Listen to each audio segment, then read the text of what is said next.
So apparently Warframe is going to take about 2 hours if I put this game to sleep. So no matter how I see it, I'm going to have to wait till tomorrow. Because I typically play Warframe for 3 hours. So I'm thinking, even if I take that entire 4 hours download period for Warframe, and it's 4 hours for it to download, even if I cut that into half, I'm still not going to have enough time to play it and to actually experience it as full. So might as well wait for tomorrow. So in the meantime, I'm checking out this game called The Devil in Me. And I'm only doing this because I need to see the completion of the Dark Pictures Anthology. Where it began, where it ended up, and how it's going to conclude. The stories of the Dark Pictures are all tied together. The anthology is tying actions from one game to the next game to the next game.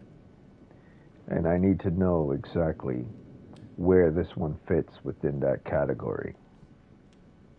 How is it tied to Little Hope?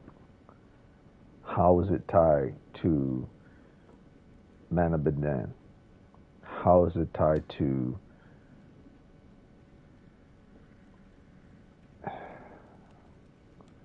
I don't know. I forgot the name of the other one.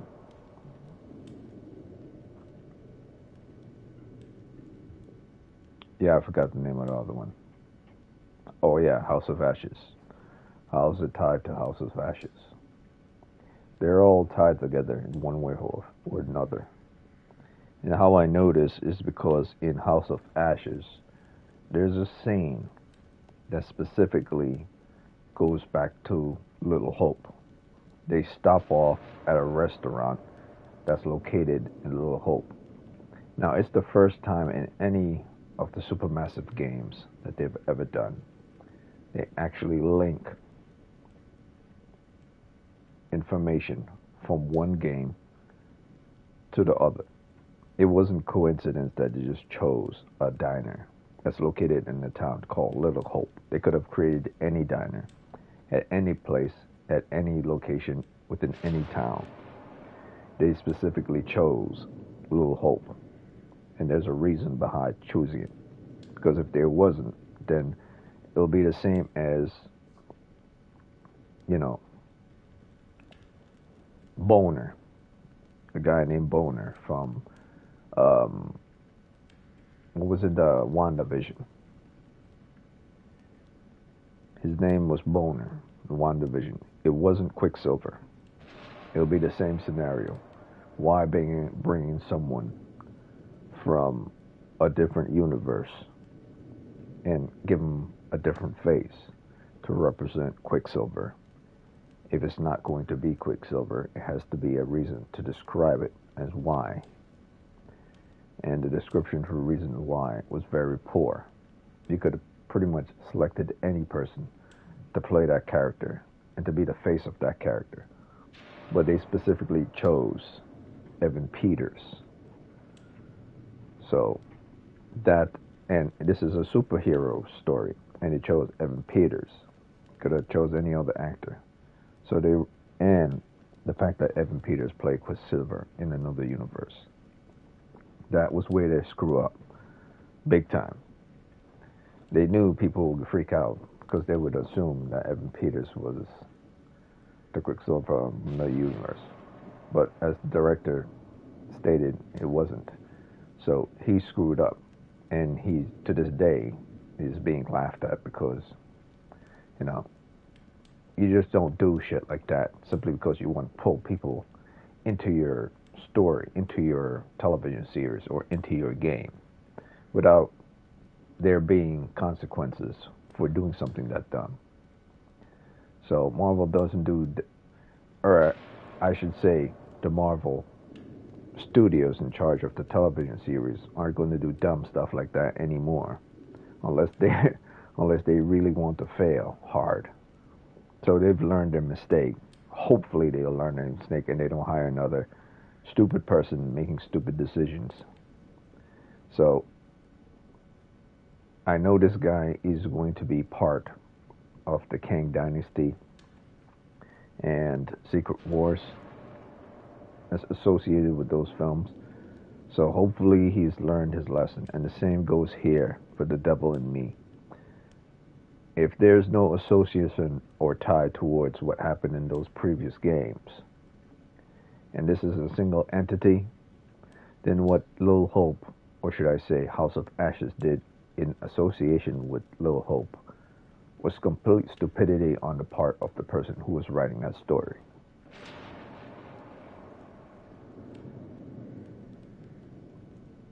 So I'm proceeding forward in hopes that that's not the case, and I highly doubt it isn't. There's no way that's coincidental. I need to know exactly how the story is going to end. This has been a very, very long journey, and I'm proceeding forward, and I need to see this through. Has there always been a killer since Man of Medan? Way back so many years, 2014, 15, however long it's been. Has there been an original killer from the very beginning? That's the cause of everything that's been going on from those past 3 games to now. Is this killer going to be revealed in this one? Or is this killer in this one? Or killers or monsters or whatever it is? Are they simply another attachment towards whoever's doing the real deed? Whoever's truly is responsible for all these deeds? And all this is going through the stories of the Curator, who's telling you these stories. So, hopefully, that gets resolved. That gets resolved right now. So that's what I'm doing. I need resolutions. I don't mind if the killer does not show up or monsters does not show up in this one. Obviously, monsters are going to show, or some type of monster, or some type of killer. But if the true mastermind is not in this one, I don't mind, as long as it ends in the next one. Because anthologies aren't trilogies. They're a set of stories and they end when they end. So this could be the fourth. This is the fourth of those games. So the next one, hopefully, is the last within the anthology series. The end to all the stories. I know this isn't the end. I know the next one is coming. So hopefully that one is the end of the anthology, and Supermassive could move on to something else. So whoever it is that's going to be released and revealed and divulge and reveal and resonate what had happened in the past games to now and moving forward, I don't mind if that person is subdued and caught in the next one, as long as there are breadcrumbs that lead me to this person in this one. If there is not a lead up to that person, if it's simply another game where there's a mystery and you don't know what's going on and it's not tying to this person by now, I'll be a little disappointed, because we had 3 games with no tying towards something bigger going on, except in the 3rd game, House of Ashes, to say that maybe something is going on for the reason why it would just stop at Little Hope. And it's not just coincidental that they chose to go into that town. That's not accident. So if that was just accident, and that's poor story writing. You don't just do stuff like that. So I'm going to play this game now, and I'm going to see exactly how this game is going to add towards the conclusion to this anthology, which is probably going to be in the last game. coming sometime maybe in 2025. But I believe this is the second to the last game. At least I believe they've said so. That after this one, there might be a last one. And that might actually be the last one. So I'm going to do this right now.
Now, what I would say that the all four of these stories have in common is that obviously they all have a skull in them, singular commonality of all of them, and secondly, they're all being told from the point of, I wouldn't say the point of view, but all from the direct narrative of the curator. So they all have skulls in them to represent what they are, I guess, as a product, part of the franchise, to distinguish them from other games that Supermassive made. And two, they're all being told from a curator, which is different from the other types of curators or types of fortune tellers or whoever or psychiatrists in previous games done by Supermassive. So this is one individual who is telling all these stories, the same person. So that's the only difference between this game and any other game, and what they all have in common. They've been told by one single person, and they all have skulls to represent the franchise themselves. The individuals in each of these stories have no real connections to each other whatsoever at all. And their stories are all very different.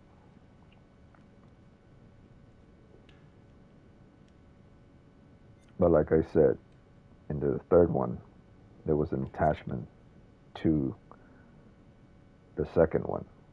And I believe there might have been an Easter egg and a hint or a presentation of the first one in the second one, but I never saw it. But in the third one, it was an abrupt and direct part of a main story scene for the reason why a character did things the way a character did and why relationships between two characters failed. It was directly in your face. If you miss it, it's probably because you were blind or you just got up and walked out the room for a full minute, because that was a long cutscene. So that was not coincidence that what happened, or that place, that diner, located in Little Hope, was the diner that they stop off at in House of Ashes. So will there be such a thing like that in Devil Me? I guarantee there will. If the story is respecting that this curator is the one telling all these various different individual stories, And if there is a possibility that there's one person tied to all these stories that's hidden in the shadows, then yes, something like that will happen in this one as well. And possibly better reveal of who that person is and the reasons why all this has been happening since Man of Medan.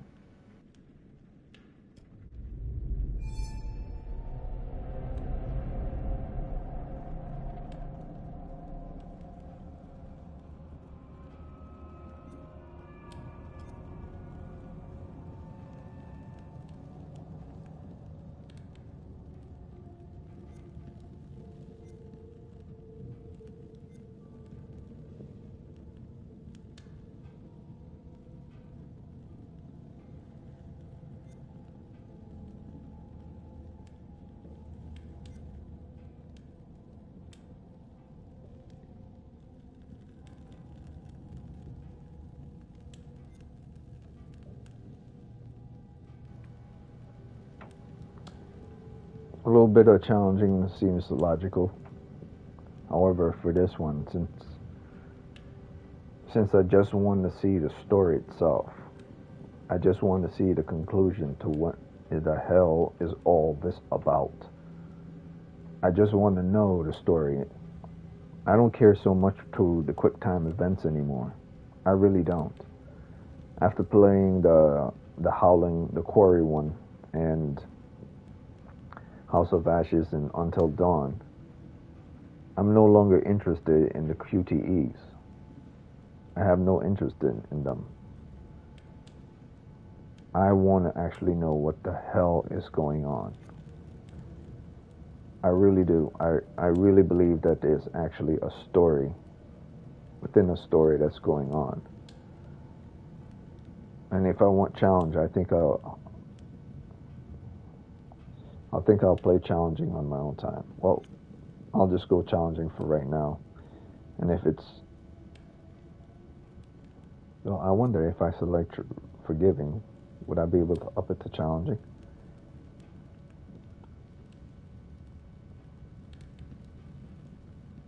Well, today's a test run. So for the test run, I'm just going to test out the first level.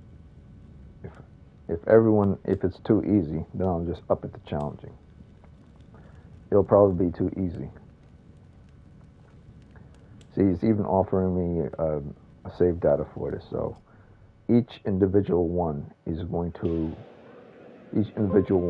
to represent where they're saved to. So I like that. So that's already a positive.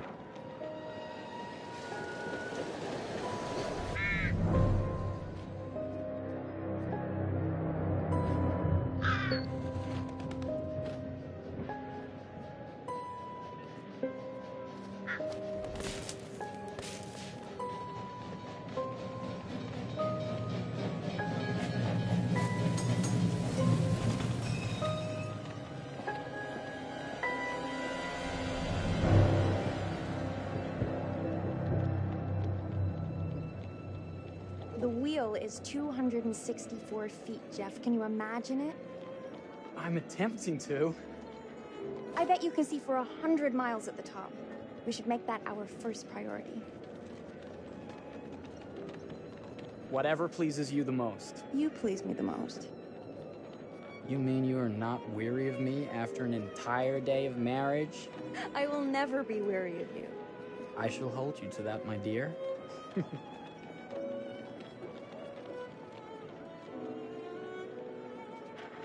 I think we've arrived.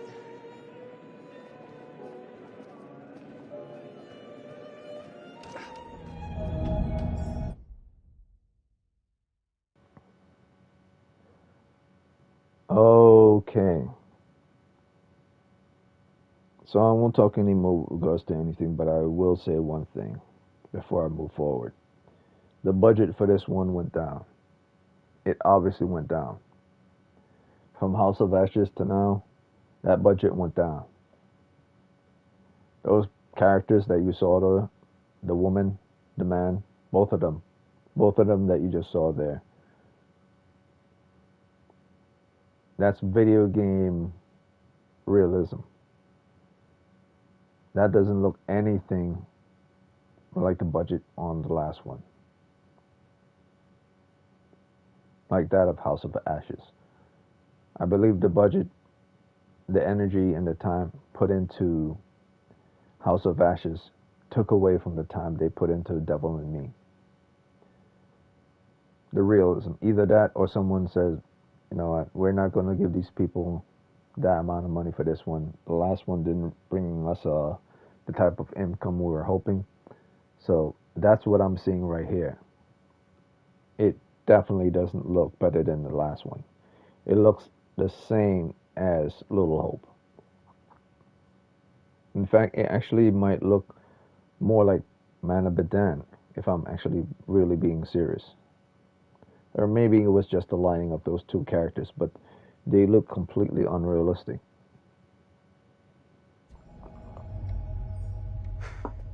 Isn't this grand? As advertised. Very nice.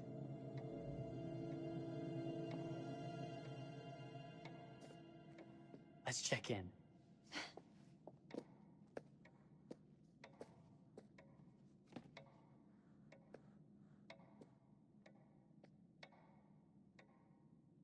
Are we the only ones here? I'm sure there was a mad dash first thing this morning to get to the fair.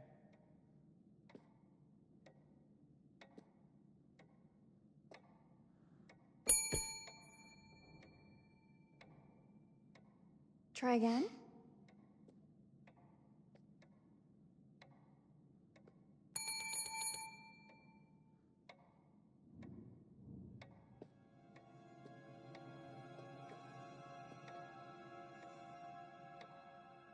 Well, this does not bode well for the level of service we're in store for.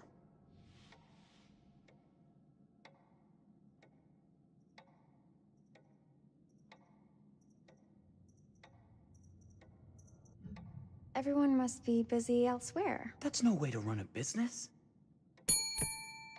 Slow service. That means they're making sure everything is perfect.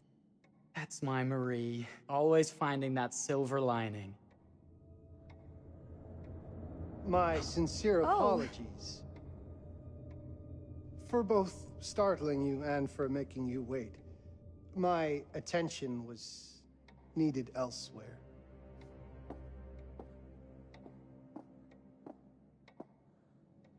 I promise from here on out it will be nothing but silver linings. Welcome to the World's Fair Hotel. Please, sign in here. First time in Chicago? I'm going to hazard a guess and assume you're here to take in the exposition. The fair, yes, but that's not all. Today is a very special day for us. Oh, a honeymoon. How very, very lovely.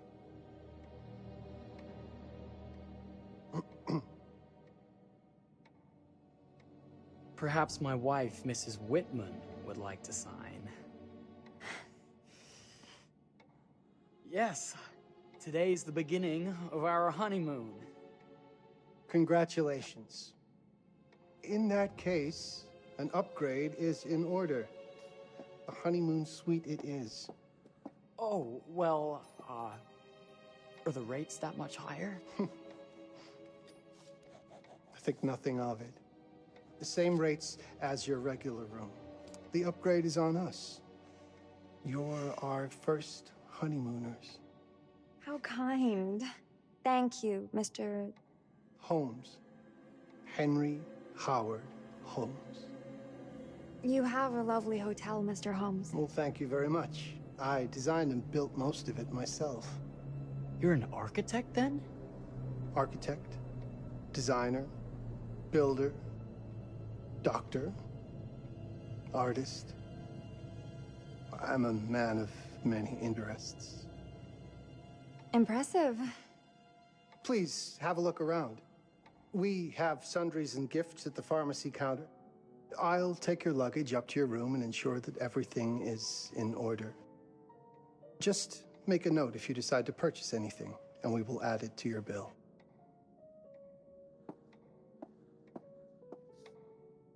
Thank you, Mr. Holmes. We appreciate it. The pleasure is all mine.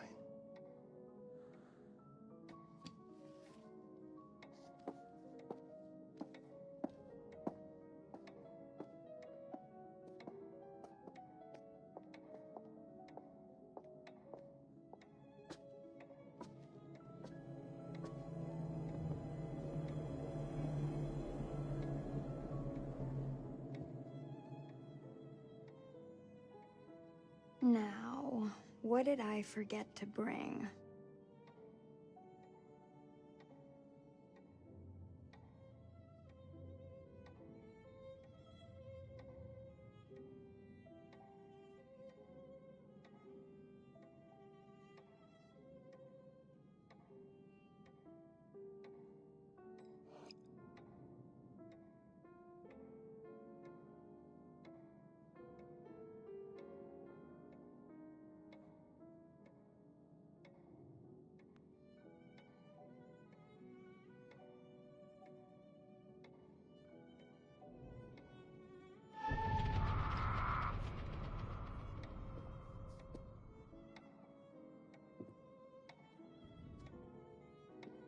Oh, pardon me, miss.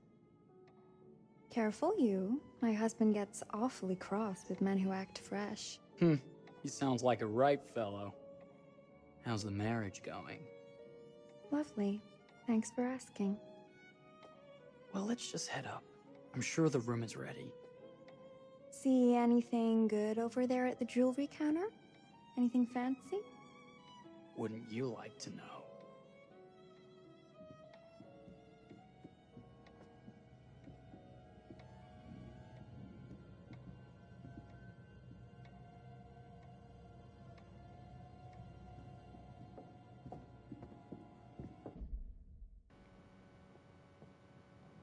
Yeah, and I do know, I already know, the story of Mr. Holmes. Yeah, so it's no surprise who he is, and it should be no surprise to anyone who has ever decided to play this game who he is. So I won't give spoilers if you really don't want to know. That's fine. But he's a real person in real life. Why they chose to select a real person in real life to be represented in a video game, I don't know. So that's about as spoilers as I'm going to give it. That's about as spoilers as I am going to present. Nothing else. I really don't like the graphics of the game. I wasn't expecting them to have the same budget as House of Ashes, but I was hoping that would at least be better than that of Little Hope, because it looked like it really went back a little. I mean, I'm trying to see how, based on the graphics, it's better than that of Little Hope. It looks like the same graphics from Little Hope, to be honest with you.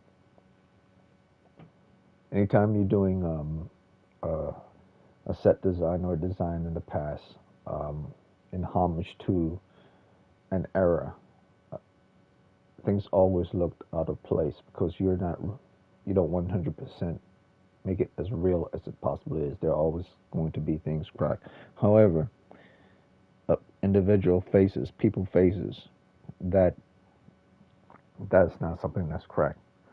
That has nothing to do with outfit or attire or location. The faces of the people look less detailed, or they're still on the par of that of Little Hope. So yeah, I don't get it. And I do know the actress and actor who are playing both these characters. The woman right there is from the first game, Man of the Dead. I think she was the blonde that was on the boat. And I believe the guy was the guy from House of Ashes, who was the sergeant. I believe he was Jason, the one with the hat. It looks just like him. So it's probably him or some guy from one of the games, but he looks just like Jason. But for a fact, I know that that girl who's playing his wife wife right here for this honeymoon. She's definitely the blonde from the first Man of Medan. That's her. That's her facial features and her eyes. It looks exactly like her. I could be wrong.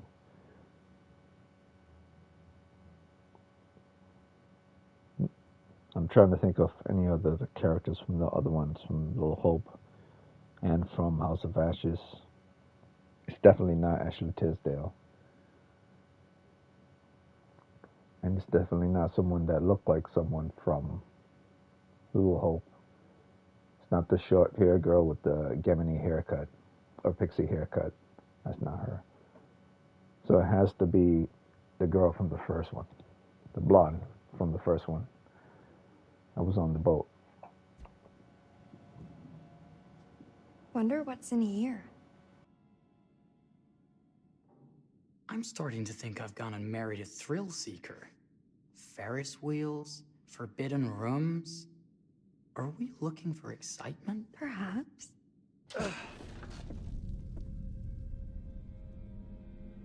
Nothing but an unfinished room. See what happens when you chase a thrill? If this is you trying to get out of the Ferris wheel. I know you won't be denied.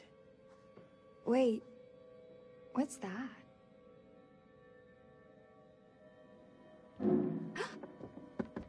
Don't move.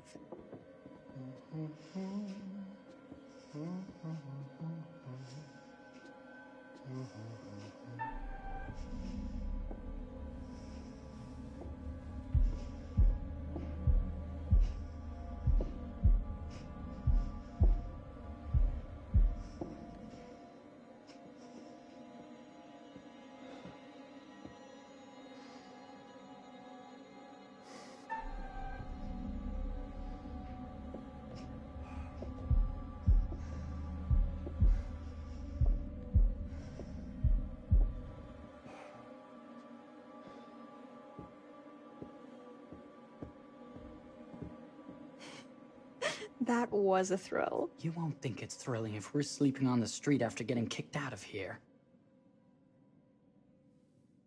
Let's go.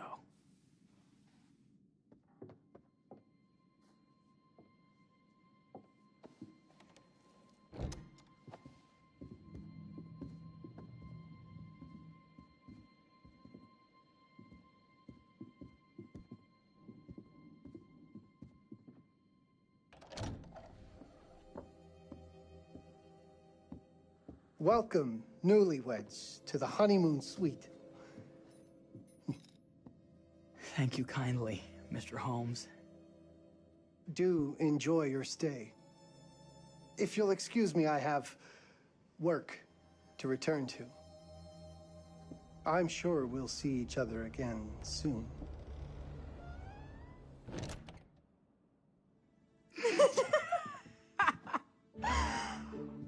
Goodness, this place is fit for a king. Or my queen. Oh, you. Kiss this. That is not very wifely of you. Hey! Ah! Bullseye! You asked for it.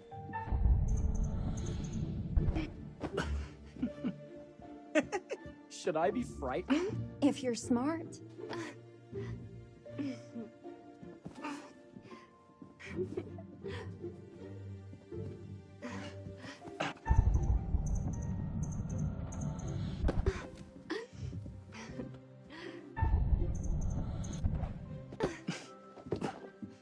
Mercy, mercy. Okay, you win. Anything broken? Only my pride. How about a peace offering? This feels like some sort of treacherous plot. Not at all. I have a gift for you. Close your eyes and face the mirror. Aren't you clever and romantic? If I get a pillow to the face, I will sock you right in the kisser. Is there a problem? No. Open your eyes.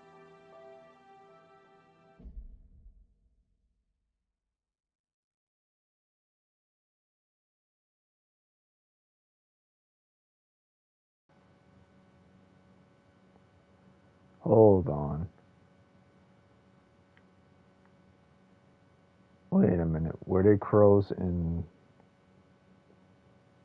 Little Hope? Or in Man of Medan? I know there were crows in House of Ashes.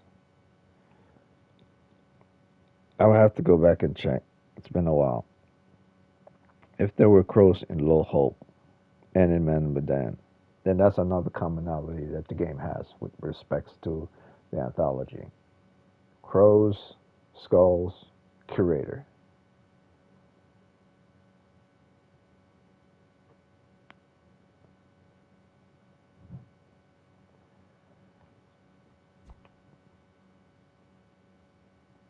Wait a minute.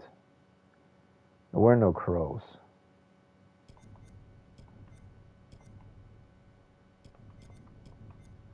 No. In House of Ashes, there were no crows. In House of Ashes, it was totems or glyphs. It was glyphs. So in this one, it's crows. Which one? Wait a minute. The last time there was crows,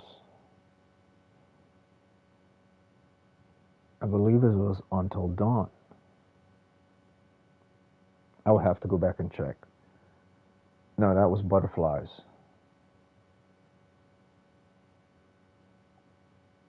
Crows was in something.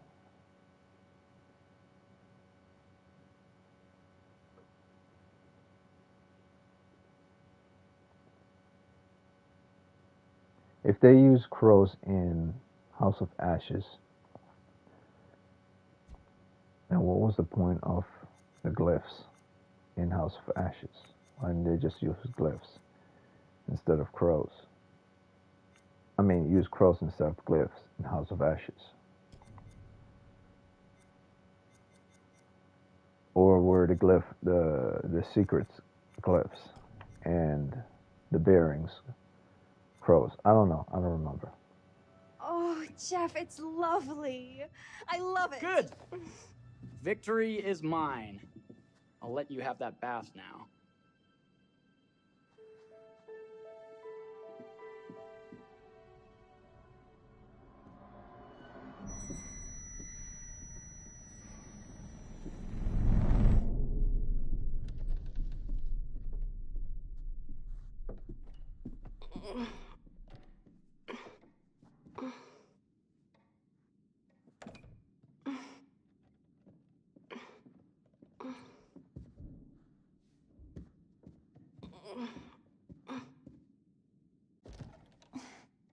It's jammed shut.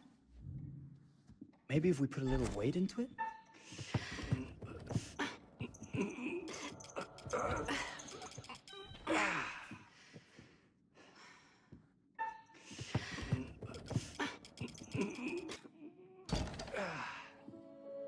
Open sesame! Thank you. Why don't you have a shave while I take a quick bath? Then we can reconvene. I know that word. It's French for something illicit. Shush. Shave. I think I forgot to pack my razor and kit. I'm sure the pharmacy downstairs has them. Don't be too long in that bath. Don't you worry.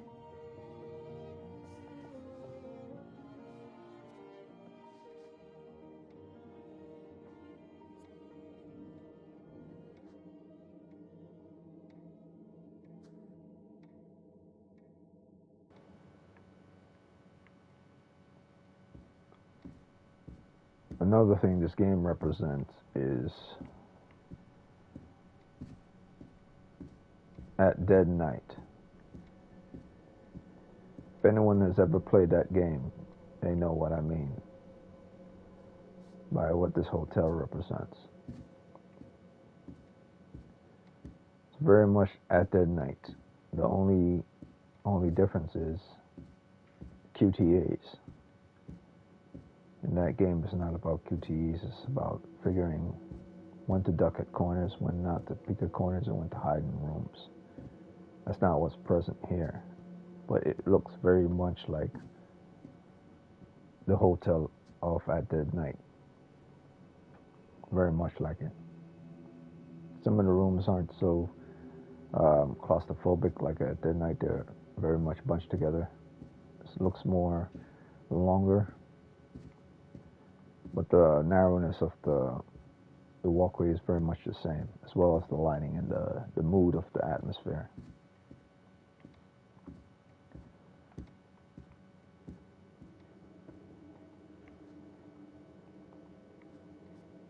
Wonder if I could run.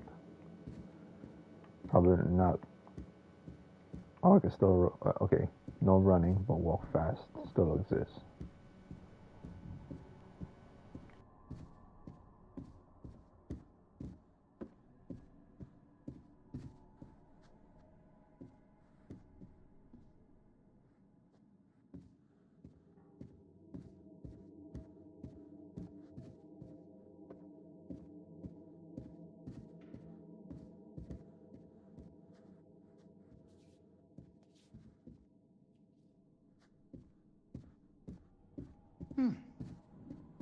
I could have sworn this was the way we came up.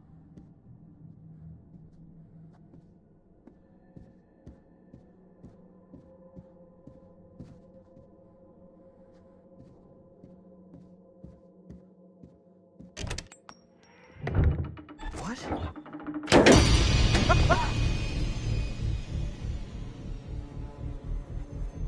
My God. Hurry!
Is that you, darling? Jeff? Oh, are we playing another game?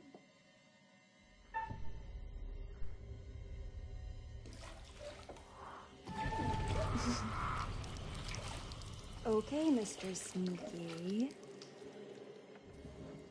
You can't sneak up on me, Mr. Holmes. Hello, my What are dear. you doing in here? Jeff! I don't think he can quite hear you. Stop! Get away from me! But I'm not finished yet. I said get... Don't fight it. Will only hurt more if you do. You're only prolonging the inevitable.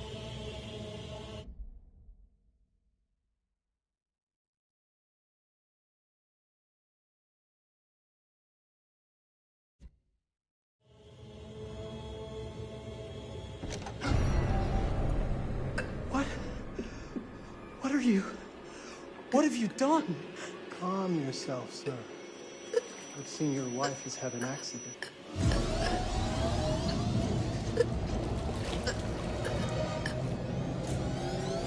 Is there a problem, sir?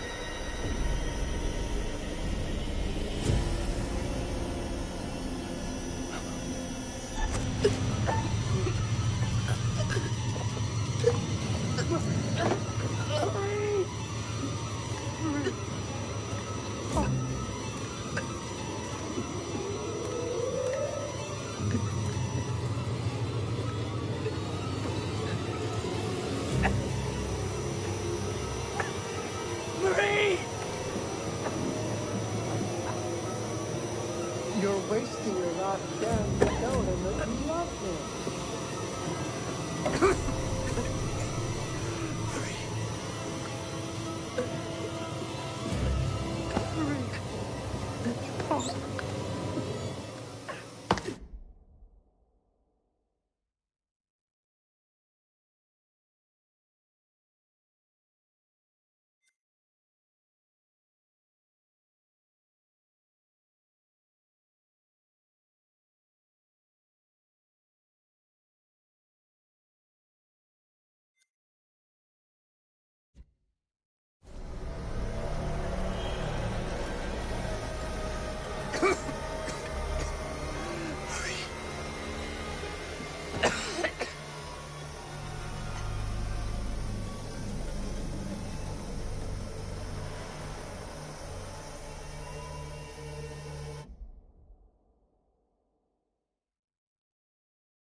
Now here's the thing. I don't know how that would go differently. So this is just a test run. If I had picked the brooch, I'm assuming it was a brooch, he would have got stabbed by it. And if he got stabbed by it, he wouldn't be able to slash her. But for the guy, he voluntarily decided to run by himself after he saw she was bleeding out. So I don't see how it could prevent him from running away unless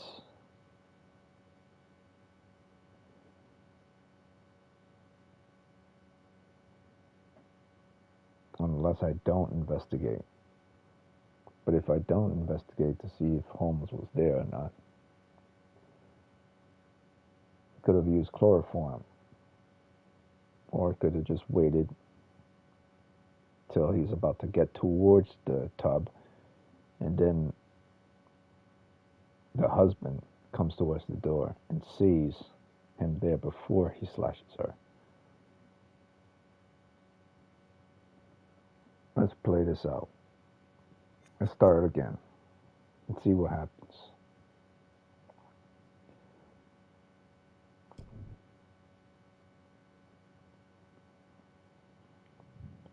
If the same result happens regardless of what I choose, then it is their fate for them both to die.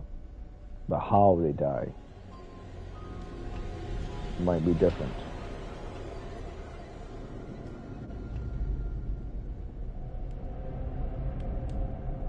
This is a test run.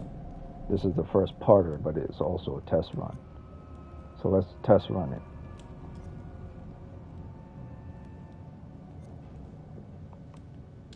Still follow the same rules. Do I want to go over this? No. On a test run, I'm going to try something different. New data. new way. They have a new way of dying on forgiveness or forgiving. So one represents how they die on forgiving, the one I just did, and then this new one will represent different outcomes selected. So yeah, I'll see how different it is. They both die, and based on whichever one is the most interesting, that's the one I'm going to select and keep playing after this. And how we would know is simply based on these choices that you made affect the outcome, or is it QTE that affect the outcome?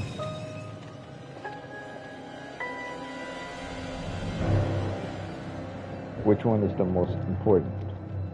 The QTEs The wheel is or the choice? 264 feet, Jeff. Can you imagine it? So in the last game, it was more about I bet you could the see choice 400 rather than the miles at the top. QTEs. We should make that our House first of Ashes. priority. Whatever pleases you the most. You please me the most. You mean you are not weary of me after an entire day of But I believe, here's the thing, I believe all of them are about the choices rather than the QTEs. So, broach, glass bottle. Okay, so the choice will have to, if I'm to move forward from this, it would have to be in relations to how I want these people to survive. Everything I select should be joined or associated with how I want them to survive. So from now on, I'm going to select things in how I want them to survive or how I want them to die. The first one I just selected to select it because I thought picking the glass, the water vial would come in handy as possibly, to break it over someone's head and they get knocked out cold, or to use to out some type of thing that's on fire, or if it wasn't water in there, it was something else in there like alcohol, to use as Molotov. Apparently, the game doesn't give a damn about any of those ideas, and it was just something that water vial, glass, or whatever, bottle, broke over his head, did actually absolutely nothing to the story. Nothing. So I have to be very careful what I choose, because some things that I might think in my head could be important to affect other things might be completely useless, but I think it's important. So now I have to really think about what I'm going to choose before I choose it. But the game doesn't give you time to take long to choose the thing. There's a timer. So that's the only thing I hate about these games. If it's truly about you wanting to save someone, why put a timer on there? Because if it's a timer based on logic, as well, the outcome would be this, worst case scenario. That to speed up the process to get someone to do something fast, so you could select something, will always make sure they will always select the wrong choice, because there's a clicking down timer.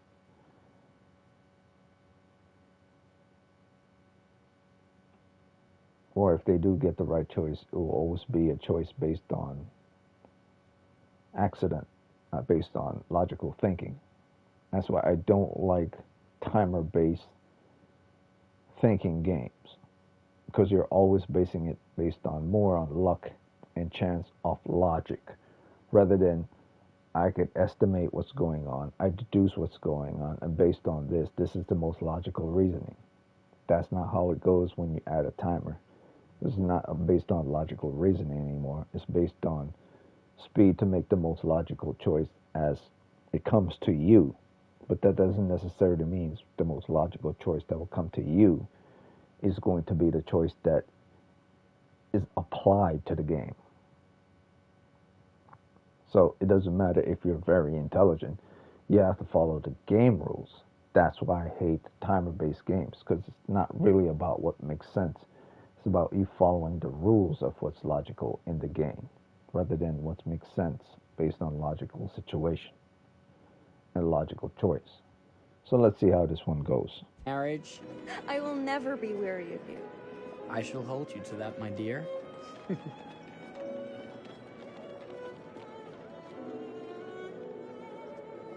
I think we've arrived.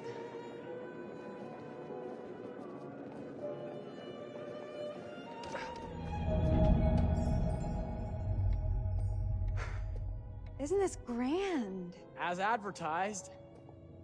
Very nice.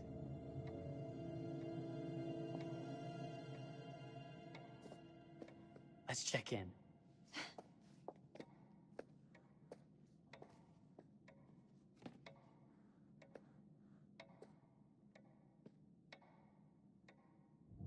Are we the only ones here? I'm sure that was a mad dash first thing this morning to get to the fair.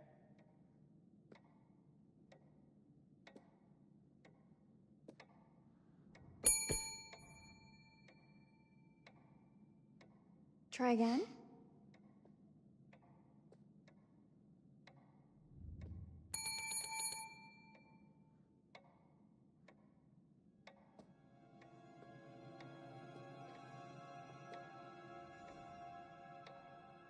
Well, this does not bode well for the level of service we're in store for.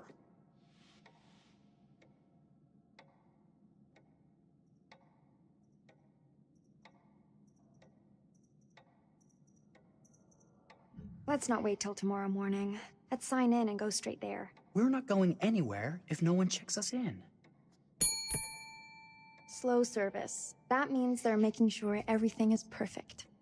That's my Marie, always finding that silver lining.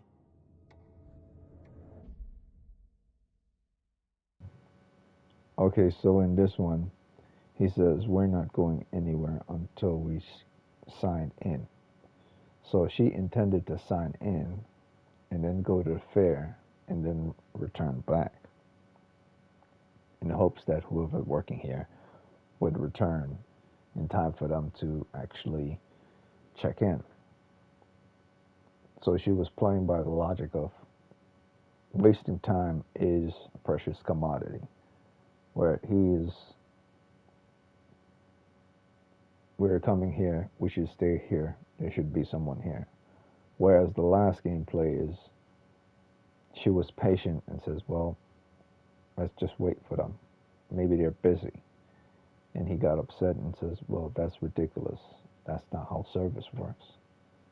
So in this one, it's more about dismissing, being angry about waiting and just looking at it from a positive point of view. So one is negative and another is positive. So let's see how the positive choice that I made affects the story this time. My sincere apologies for both startling you and for making you wait. My attention was needed elsewhere.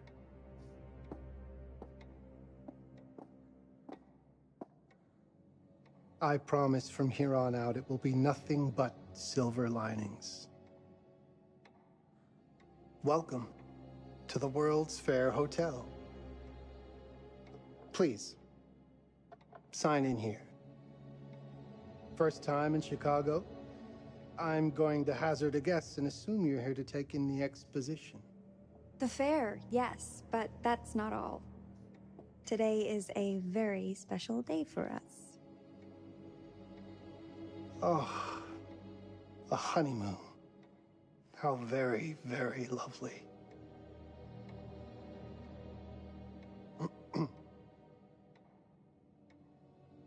Perhaps my wife, Mrs. Whitman, would like to sign. Yes, today's the beginning of our honeymoon. Congratulations.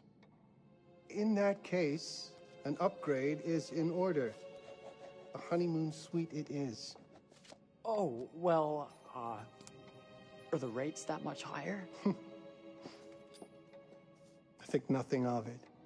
The same rates as your regular room. The upgrade is on us. You're our first honeymooners. How kind. Thank you, Mr. Holmes. Henry Howard Holmes. You have a lovely hotel, Mr. Holmes. Well, thank you very much. I designed and built most of it myself. You're an architect, then?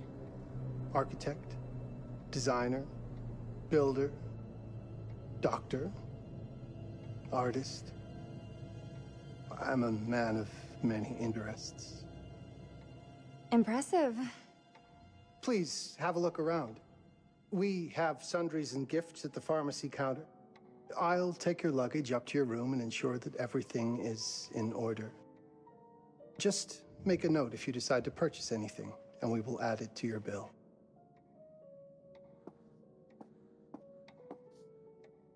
Thank you, Mr. Holmes. We appreciate it. The pleasure is all mine.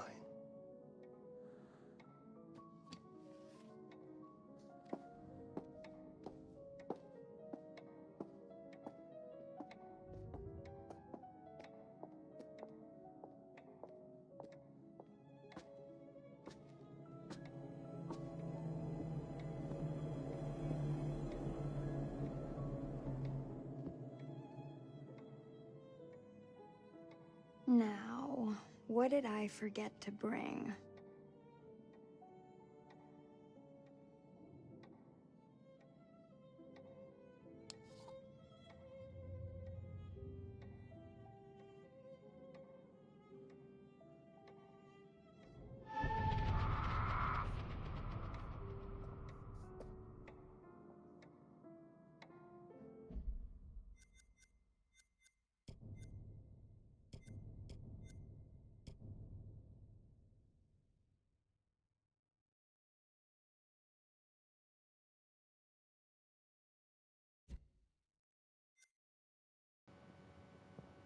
I don't know how powder. Okay, so different from the before. Powder.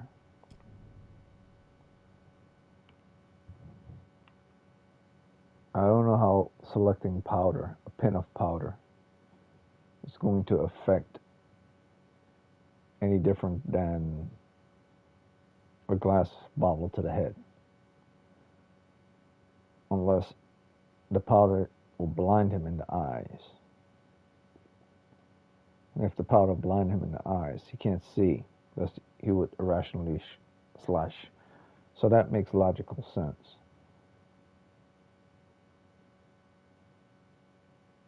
I guess I was going too hard in thinking about the glass bottle being relevant towards, like, breaking over the head will actually be more effective than powder to the eyes.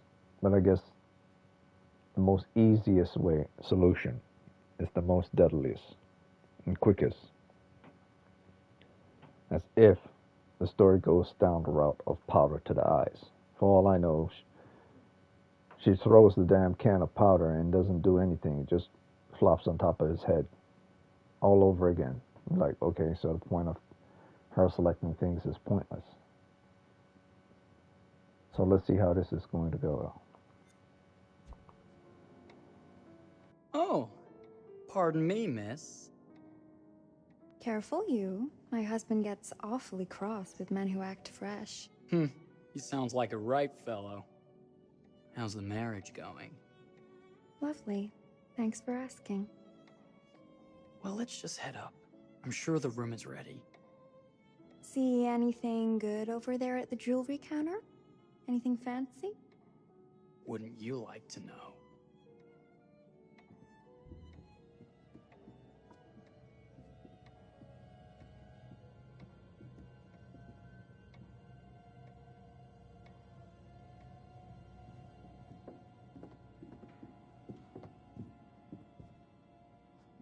Wonder what's in here. I'm starting to think I've gone and married a thrill seeker.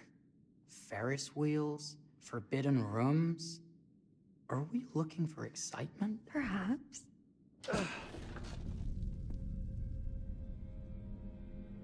Nothing but an unfinished room. See what happens when you chase a thrill? If this is you trying to get out of the Ferris wheel. I know you won't be denied. Wait, What's that?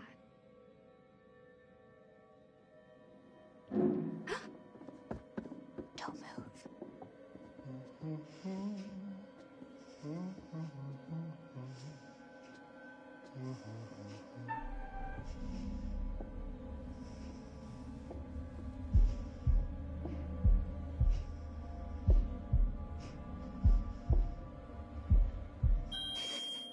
Sorry. Are we lost? A wrong turn, it would seem. This room is being renovated. It's not safe. Of course. We You must have missed the sign saying private. must have. We're very sorry. I can't have you falling through floors and having your brains dashed out, can I? No. Again, we apologize.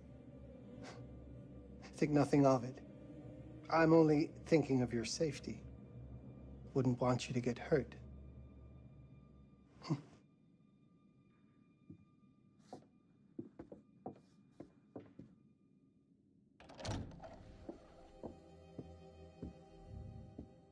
Welcome, newlyweds, to the honeymoon suite. Thank you kindly, Mr. Holmes. Do enjoy your stay. If you'll excuse me, I have work to return to. I'm sure we'll see each other again soon.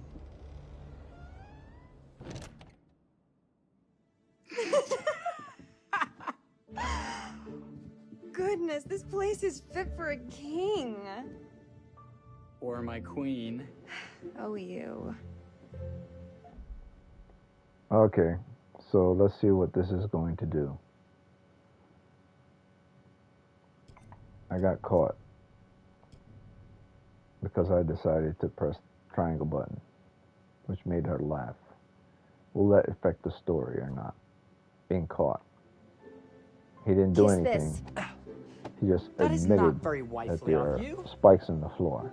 Of course, they are both joking about it. Hey! Bullseye! You So asked nothing for came out of that. Should I be frightened? it. If you're smart.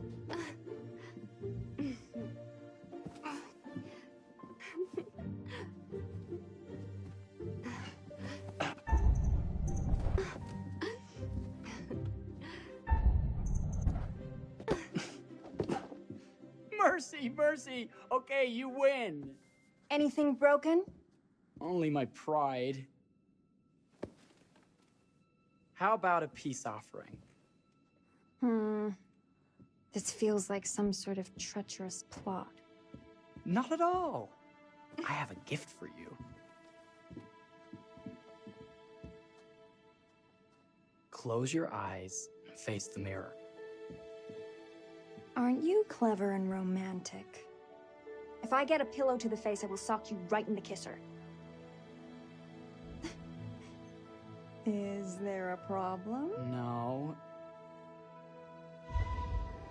Open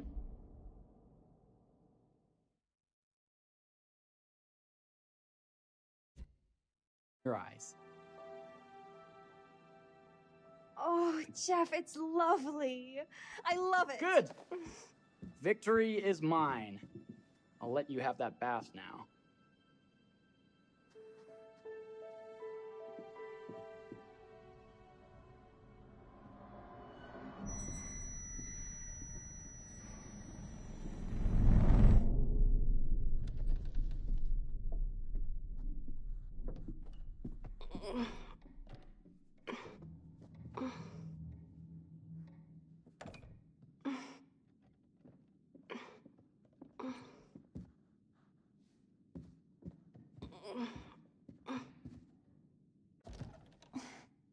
It's jammed shut.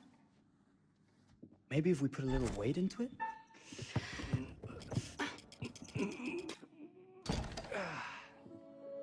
Open sesame! Thank you.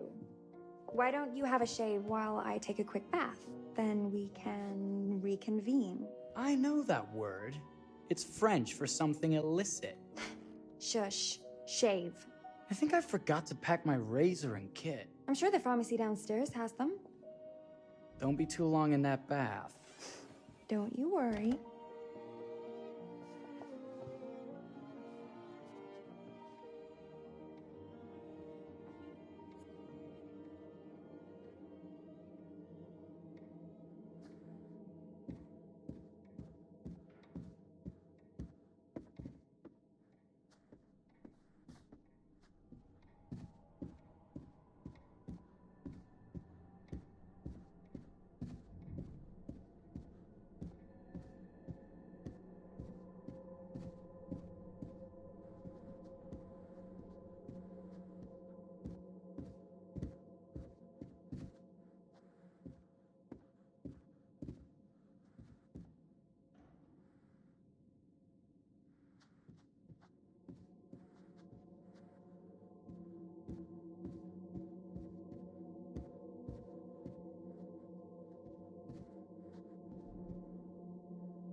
Better not.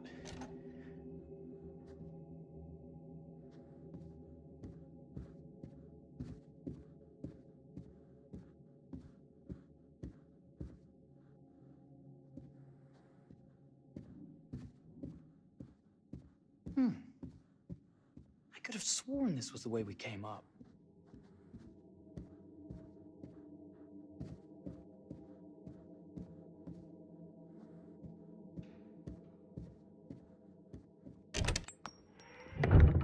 What? Ah! Oh my God. Marie!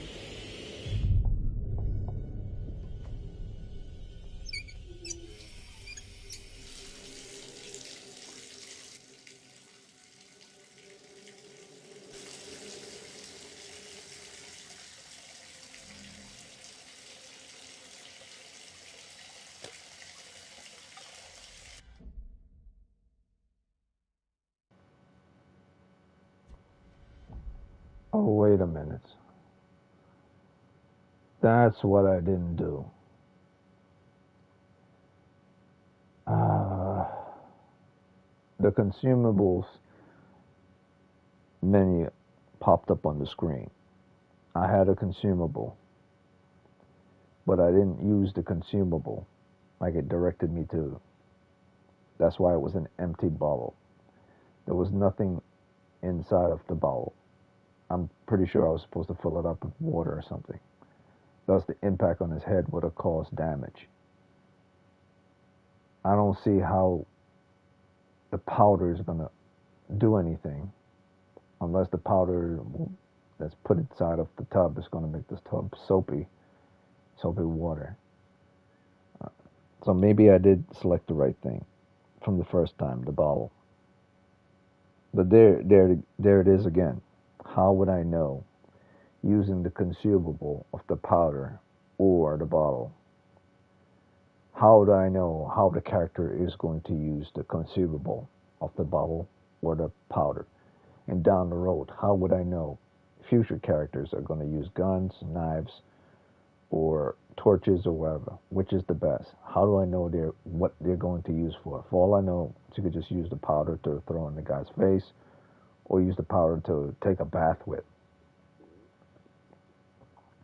You don't know. There's no logic behind it. You don't know when you first select it what the character in the game is going to use it for. So that's the blind there. That's the blind, like you're driving, and then there's someone coming down your blind spot. You can't see it. You don't know what the game is going to give you, even though you have the item.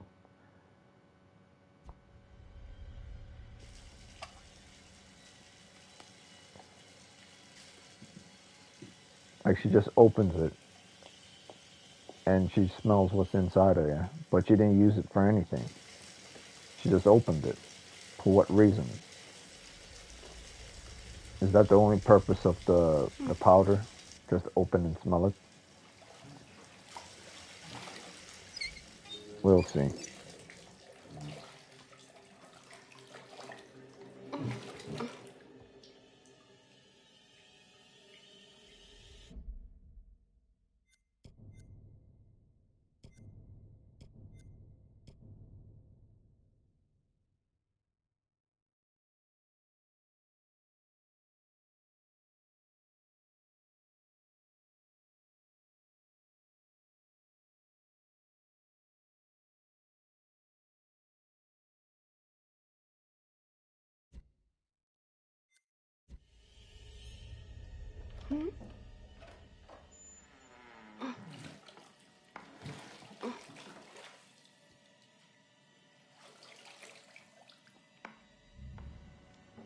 Is that you, darling? But I believe I made the right choice. I should have Jeff? picked the. I should have picked the bottle. Oh, are we playing another game? But at the same time, I didn't know that that was going to be powder, so it's very difficult.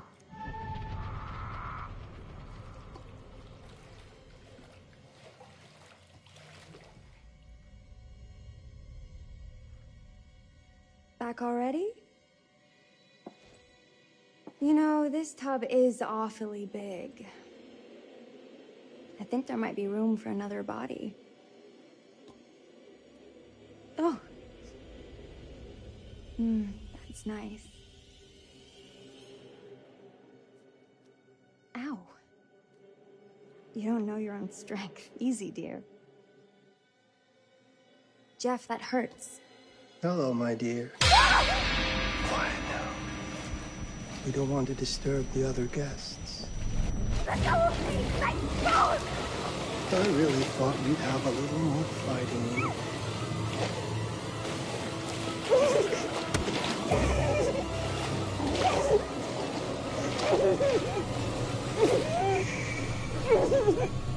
There we are. Nice and quiet.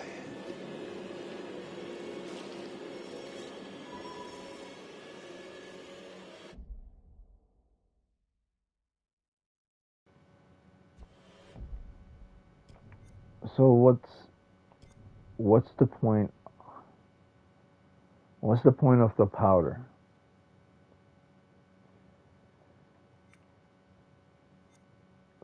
So here's the thing. I'm trying to think about it from this point of view.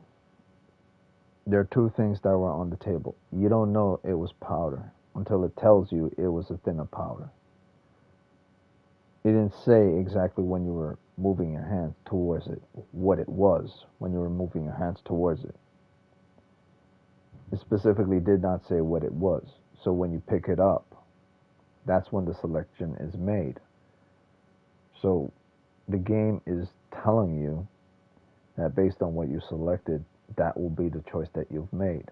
You don't know what it is that you're picking up, so you have to deal with what you're picking up. But anyone who has common sense will, if they're to pick up something, will read what they're picking up. And if the sole objective of the game is to try to see you save people, then if you know you're going to get something like, say, a bag of raisins and then a bottle of whiskey, for survival, you will put that bag of raisins back down and you will go back to the bottle of whiskey. So the only bad thing I've seen with regards to this game, other than the graphics, is the choices that are made are permanent once you select it.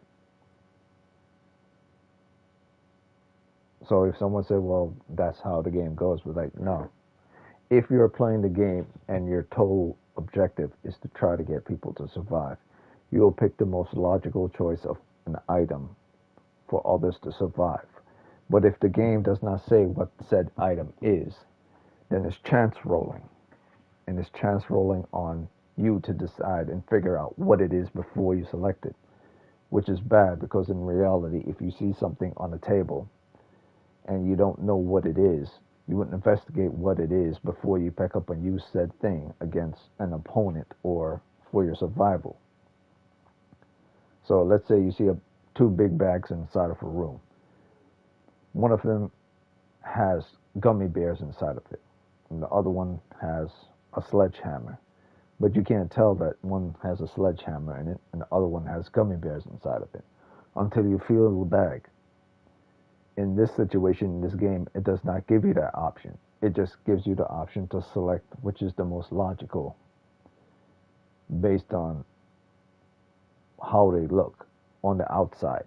It didn't say that it was a thin of powder prior to you picking it up.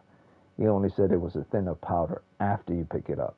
And after you picked it up, you couldn't go back and put it back down. So I might have to do this one more time, just in case. So I could see, because if that's what the game is saying, it just put two objects in front of you. The shape of the objects. One is a bottle, one looks like a can, and inside that can, that could be anything. You say, well, that's the whole fun of the game. Like, but if you, the game player, your sole objective is to try to make the characters in the game survive, you are going to try to figure out what's the purpose of said thing. So, and the only way to figure out the purpose of said thing is to pick it up and then to decide and select whether it's appropriate for what your decision. The game doesn't give you that choice. The game just, okay, you select this choice, that's the choice you're going with. So the whole objective of you deciding whether it's good enough does not matter. And that's bad. Because if this is based on logical choice to make someone survive, then the game failed at that aspect. And it's just chance rolling. So I'm going to do this one last time. And this time, I'm going to hover over both the tin of powder and the bottle, and then see within the menus if it says what they are before I select them. Because if it doesn't say what it is before I select them, the game is speculating that you should know what the contents might be used for, what the bottle could be used for, what the can could be used for. And you have no idea what would be inside the can. And you have no idea what the bottle. It's speculating what you assume would be the most logical choice based on it. So, if that's the case, then that can of powder could have easily been, I don't know. She could have easily thrown the powder in his face. But the game is giving you the decision to play by its rules. She didn't use that. What was thin of powder used back in the days? If you didn't know what thin of powder was used back in the days, you would not be able to know.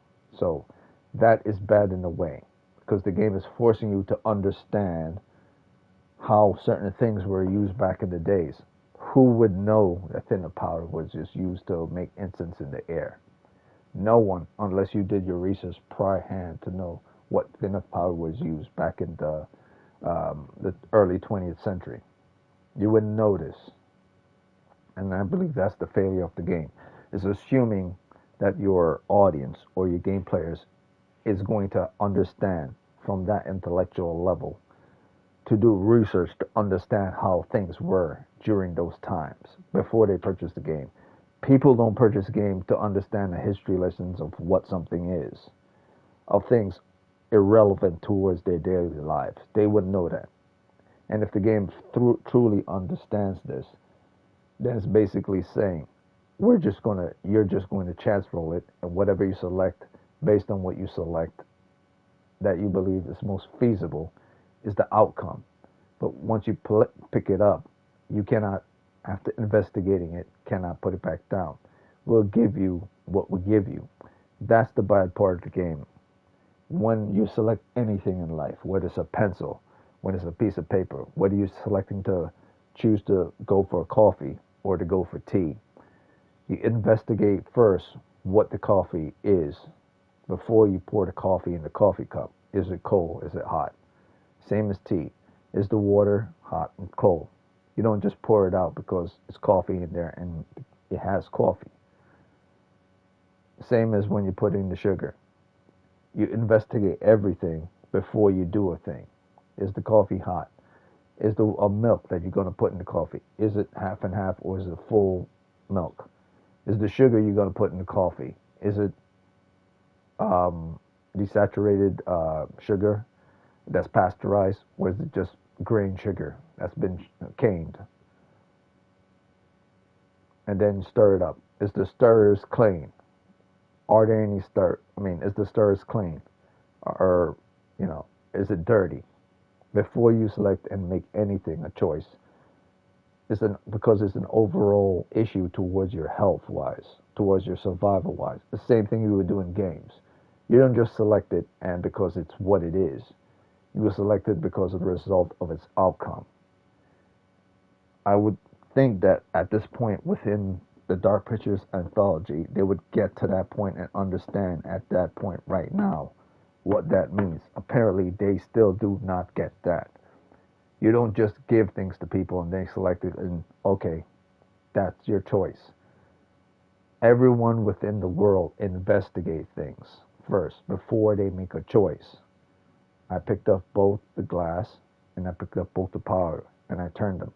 But it didn't say what it is before I did it. So unless I mistakenly did not see it, it did not say it prior to it actually becoming a selected choice after it was put into my inventory as a consumable, not before. These things have to say what it is before and its uses before. Otherwise, the game is just chance rolling. And if the game is just chance rolling, it has not learned its lesson all the way since Man of Medan days. I would think by this time they've learned. I think in the Dark Pictures Anthology for House of Ashes, they didn't do that in there. In there, you knew exactly what it is you were picking up. You were picking up a ham radio, or you were touching a M16A2 service rifle, or you were touching an old camera, or you were selecting between a hammer or a piece of matches. It was kind of clear and obvious what you were selecting. They gave you a bottle in this one and a thing of powder. How the fuck were you supposed to know what was inside of the can if it doesn't say what it is before you select it? That's because they're not expecting you to know, because they don't want you to know. Because if they had told you from the beginning what thin and powder is, you go look it up online and say, oh, I don't want that. So they're chance rolling it. But that's not reality.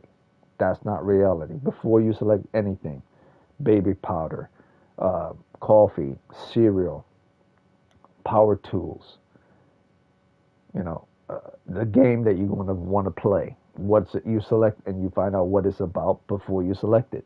That's common sense. They're not going according to common sense. They're going according to chance rules. So I'm going to go back and I'll see this again. And if it doesn't say it, then that means I'm correct. Then that's a point off from the game. I don't play that chance rule nonsense. Like, they're far too far. They're way too far. They're far. It's been, what? This is the fourth game now. The fourth game. And I would believe, based on that, being their fourth game.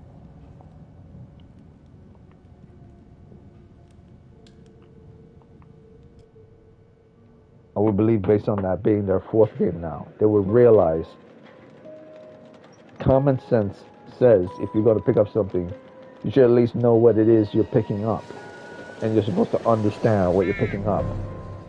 And if the player doesn't understand what they're picking up, there should be something to explain to them what they're picking up.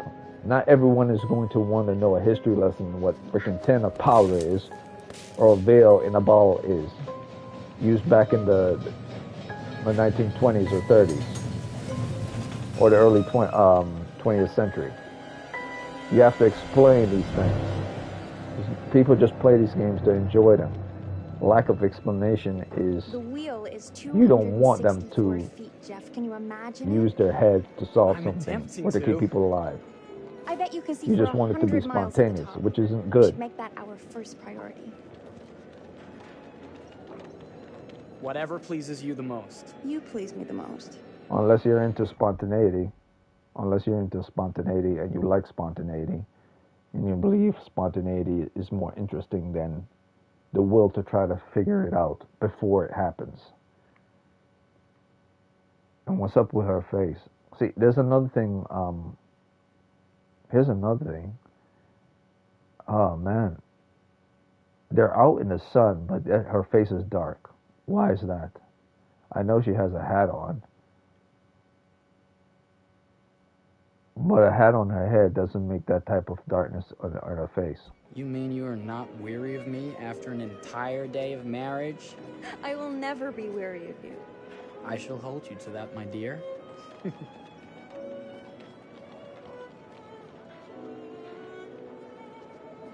I think we've arrived. Okay, so it's basically showing like shadow on her face. Now, based on her, I mean, the hat gives, okay, a hat in the sunlight does not cover a person's entire face with shadow, unless the game is trying to say that she's only walking in shadow areas or shadowy areas.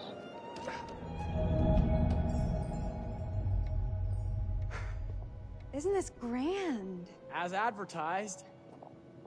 Now, Very in this nice. in this situation, the shadow on her face would be logical. In this situation, the shadows on her face are merited because she's enclosed and the sun is not outside. Yeah, there's something going on with this game.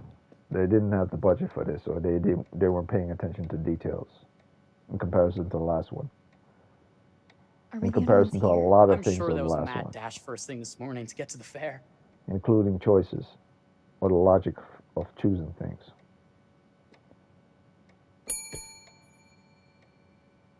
I hear the story for this game is better than House of Ashes. But story isn't the only thing that sells a game. So even if the story isn't magnificent compared to the first, or the second, or the third, or House of Ashes. I mean, Well, this does not House bode of Ashes well is the for the third. level of service we're in store for. So even if this game is greater than all three of those games with regards to the story, it's not just story that sells the game. It's the presentation of the characters, the outfits, their physical face, the text, the reveals, the bearings, the crows, and the different choices, the secrets that you find, how things are set up. Like for instance, right here, the design for secrets to be revealed, that they are all connected in one way, shape, or form. The designs for the wheel for secrets looks ridiculous. They're circles. It's not like in House of Ashes, where it actually is more interesting, and it's not like in Little Hope, where it's also more interesting. It just looks like they're presenting themselves inside some circles, connected to each other. Like in Until Dawn is very much better than this because it's like there are various different photographs to represent what those secrets are. This, I don't know what the hell's going on with this game, but this very much feels and looks like a quick job game. Like something that they wanted to do quick. Or, if I'm mistaken, the quickness is done towards the inventory system, which they didn't care about. And the main focus was with regards to how decisions are made and how kills were done. So if the main focus is towards the story, how kills are done, and how kills are done, and how decisions are made, then that's where the main budget went into. Decisions, how kills are done, and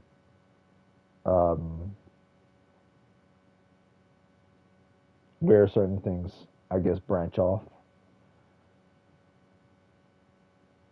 I mean, I'm trying to think, like, where would they put their budget the most?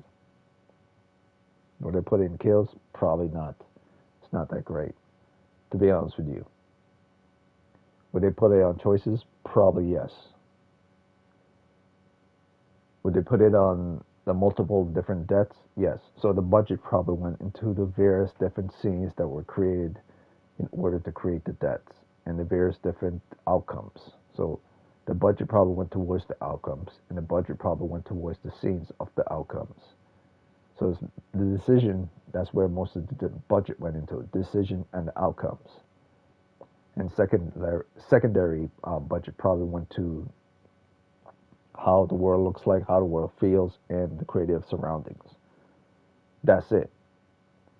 That's what it feels like to me. Because within the menu system seems poor. We're like 4 games in, and there's nothing special about this menu system. It actually looks equally bad as House of Ashes. I can't believe Until Dawn menu system is better. Like, they really push the budget into decision makings and probably the outcomes of various different deaths. Like, okay. So far, the game is not going the way I expected to. Towards the story, yes. The story is good. Let's not wait till tomorrow morning. Let's sign in and go straight there. We're not going anywhere if no one checks us in. Yeah, the story is great. No matter how many times I see this scene, they walk down the street, they walk into the building, they check in, they're happy, they're going to their room, they have their little pillow fight. She goes to take the bath, blah, blah, blah. That's perfect. I like this. Slow service. The That story means is they're good. making sure everything is perfect. So the emphasis That's my went Marie. into their Always creative finding story. that silver lining. The emphasis went into their creative story and probably into decision making. Creative story, decision making, and outcomes. The menu system, hell no. The design of the characters features their faces and how realistic the characters look, hell no. I know back in the days they used to put excessive powders on their face and a lot of makeup, and their hair it used to look ridiculous that you would think it's something fictitious. But regardless of that, no matter how much powder you put on someone's face or makeup or stuff, I don't know. It's like, it doesn't look real. This character, like when they show Ashley Tisdale's character, her face, or when they show the characters from Until Dawn, their face, or when they show the characters from Little Hope, their face, it looks the same. This looks the same. This just looks a little step up from Little Hope, but it doesn't look better than that of House of Ashes. It looks like the same budget they probably made for Little Hope they made for this, or the same budget they made for Madame Badan they made for this. It feels the same. The design of face, the realism of the skin, the pores on the skin. About the realest thing on this character's face is the lips. The lips look about as realistic as possible. The eyes, I would say the lips and probably the eyes.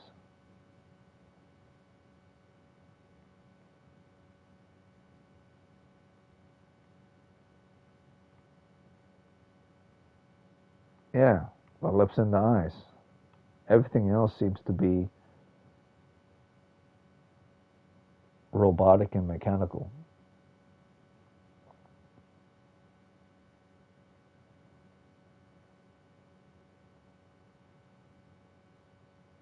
The eyelids,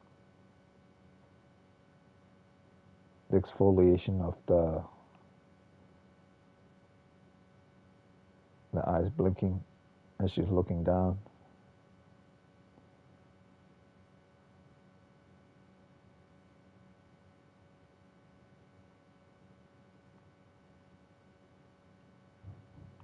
The nose. I don't know, man. There's something off. I don't know what it is. The face looks realistic, but there is something about, maybe it's the character's face. No, that's not it. It's not the character's face. It's not the character that chose to play the part's face. It's the graphics. The graphics for a game that's trying to do realism it looks like something straight out of Madame Badan, A Little Hope. They really pulled back on the graphics. There's no way this could be the same graphics as it was in House of Ashes. No way. It looks too run down. It doesn't look as detailed.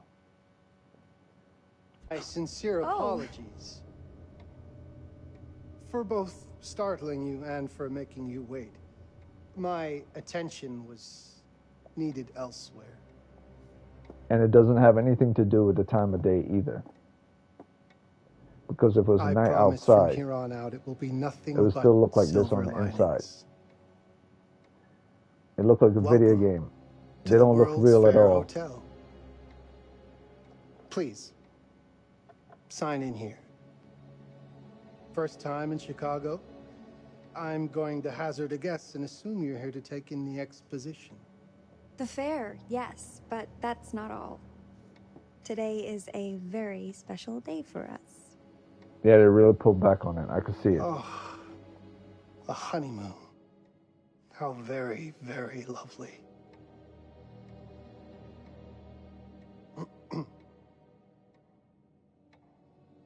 Perhaps my wife, Mrs. Whitman, would like to sign. Yes, today's the beginning of our honeymoon. Congratulations. In that case, an upgrade is in order. A honeymoon suite it is. Oh, well, are the rates that much higher? I think nothing of it. The same rates as your regular room. The upgrade is on us. You're our first honeymooners. How kind. Thank you, Mr. Holmes. Henry Howard Holmes. You have a lovely hotel, Mr. Holmes. Well, thank you very much. I designed and built most of it myself.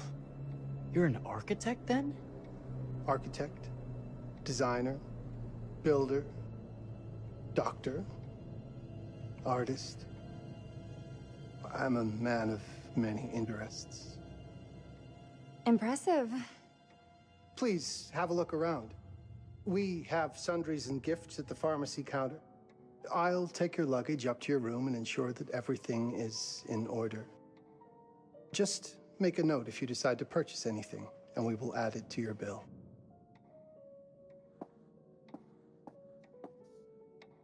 Thank you, Mr. Holmes. We appreciate it. The pleasure is all mine.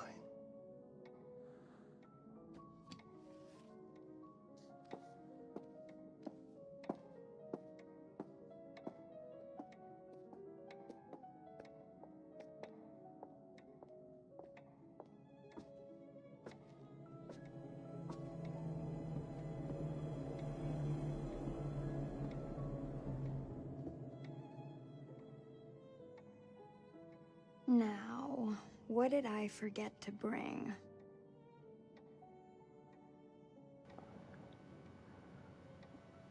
Now you see what I mean? It says here, change selection, press and hold to pick up an object. But how would you know what this is? You know it's a can, but you don't know what's in the can. You don't know what the can is. You don't know if it's a can of powder or anything. You assume that it's something, but you don't know what it is. You know this is a bottle, but you don't know if it's an empty bottle or full bottle, or you don't know what's inside of the bottle. And if you go into your menu on the bearings, it doesn't say anything. It doesn't say anything whatsoever at all. So as you pick it up, you can't investigate and then put it back down. The game is just telling you, make a choice based on what you actually see in front of you. But you don't know what you actually see in front of you, what the uses of what you see in front of you are going to be. You don't know powder is going to be in here. You don't know if there is going to be anything in here at all. So now I'm going to select the bottle like I did the first time, assuming that the bottle is going to be something that's going to represent. I would need it to clock over somebody's head. That was the first thing I was thinking about. when I first select it. Use it either as this is a bottle of alcohol, or this is something I could use to set something on fire or block over someone's head. And I select the other one because the other one I thought it was a brooch inside of a container. So, but how would you know what they're going to use for? You don't know because you cannot put it back down. Once you pick it up, you can't put it back down. The game doesn't tell you what it is. It just gives you a goddamn bearing and says you've selected this. That's no good. That's no good at all.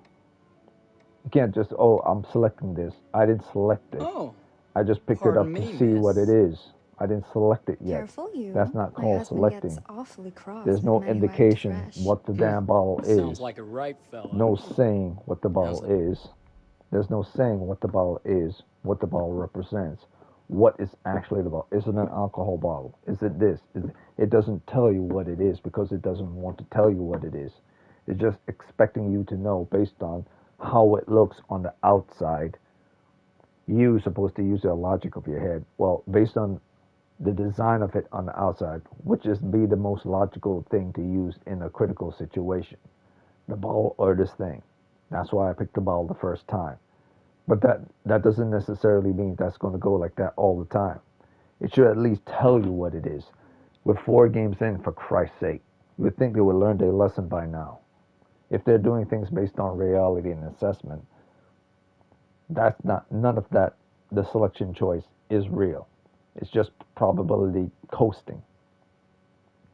And if it's just probability coasting, it's been doing that since the very first game. And that has always been a poor part of these games. Designed from the very beginning. Probability hex. That's not good. You would figure by the time they get to where they get to right now, they would fix that. But they are refusing to do so because they're assuming that that's part of the quirk of the game, part of the fun of the game, for you to just randomly select something based on what you assume might be the logical choice.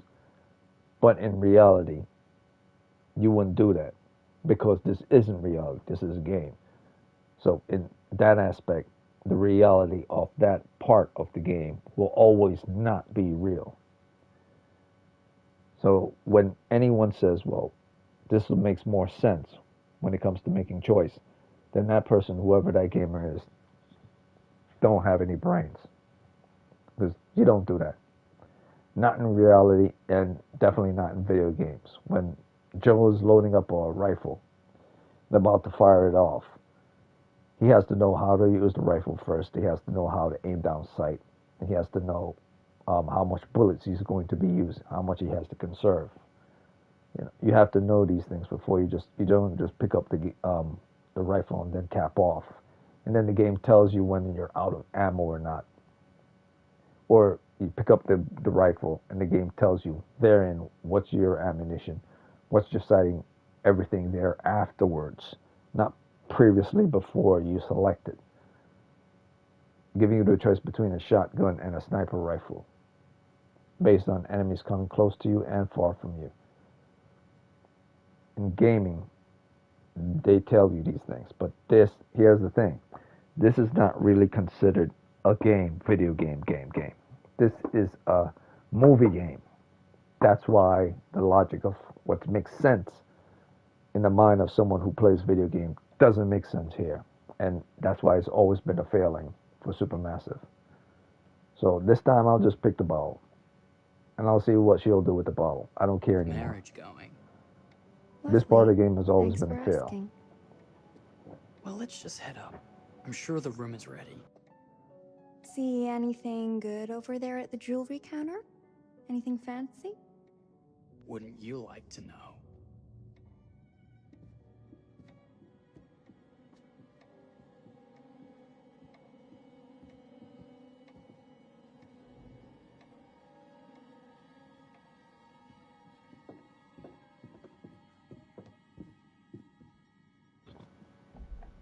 And here's another thing. There's a pharmacy downstairs where you purchase stuff. You purchase rings, you purchase products, but it doesn't show who the person is selling the product downstairs. So assumedly there's a pharmacy inside of this building where this serial killer is. And this person who runs this pharmacy has no idea that this person is actually a serial killer. Assuming that the person selling the products at the pharmacy is not the same person that's in charge of the building. Which it doesn't really matter what time frame or what generation you come from. If you go into a building, logical, and the same person that's selling products at your pharmacy is the same person that's ringing you in, you should start questioning the employees of the building. Or if the person that's also selling the products and ringing you in is the same person that's taking you to your room, you should definitely question that logic, no matter what time frame you're in, 20s, 30s, 40s, 50s. So I'm assuming there is a pharmacy person there, and they're irrelevant to the story, so they're not showing that. But typically the guy that brings you in doesn't really take you to a room, unless we're talking about back in the days before bellboys existed. Which this probably is the case here. Wonder what's in here. I'm starting to think I've gone and married a thrill seeker. Ferris wheels, forbidden rooms. Are we looking for excitement? Perhaps.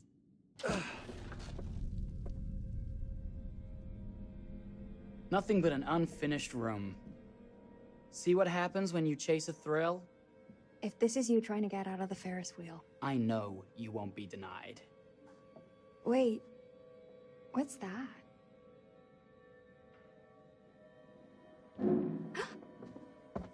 Don't move.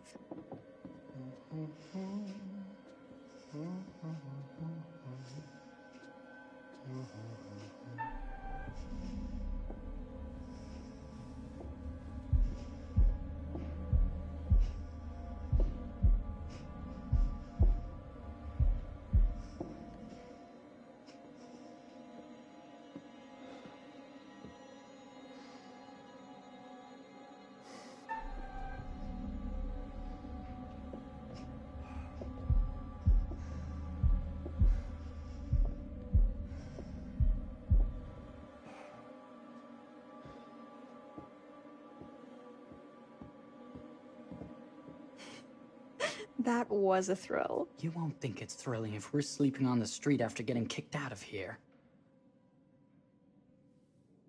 Let's go.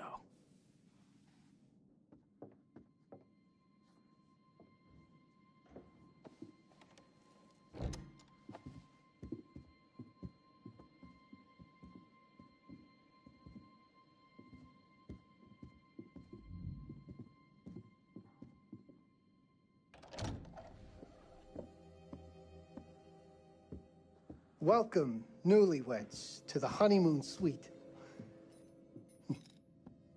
Thank you kindly, Mr. Holmes. Do enjoy your stay. If you'll excuse me, I have work to return to. I'm sure we'll see each other again soon.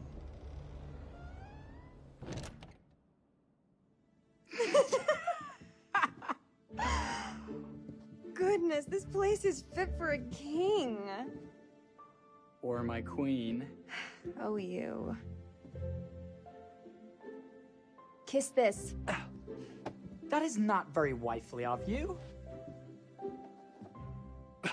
Hey! Ah! Bullseye!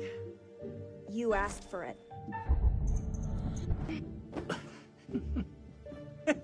Should I be frightened? If you're smart.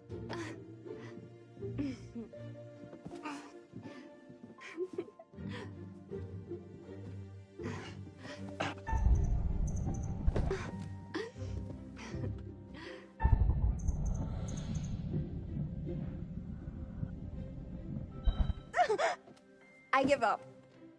Victory! Yeah. You cheated.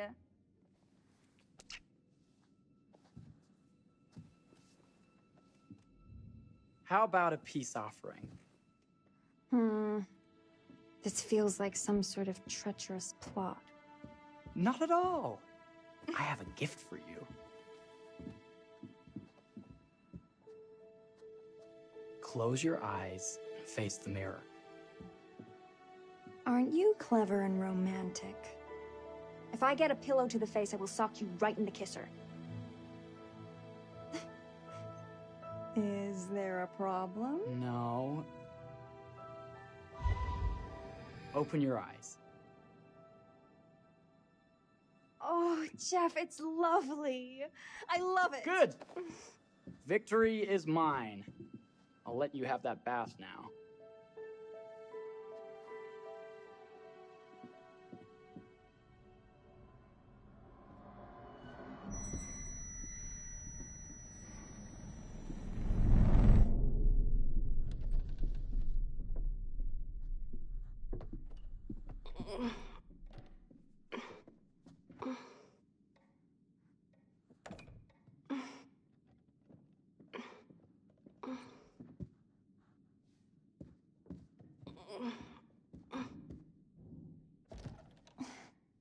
It's jammed shut.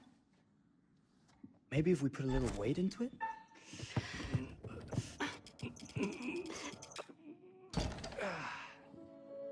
Open sesame! Thank you. Why don't you have a shave while I take a quick bath? Then we can reconvene. I know that word. It's French for something illicit. Shush. Shave. I think I forgot to pack my razor and kit. I'm sure the pharmacy downstairs has them. Don't be too long in that bath. Don't you worry.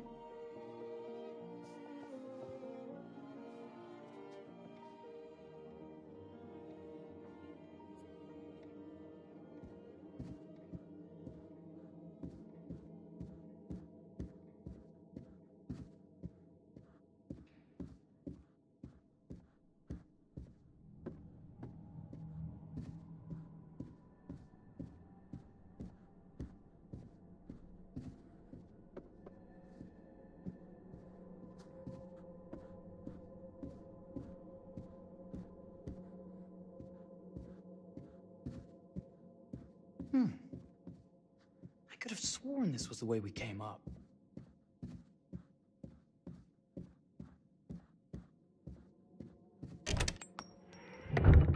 What? Ah! Oh my God. Marie!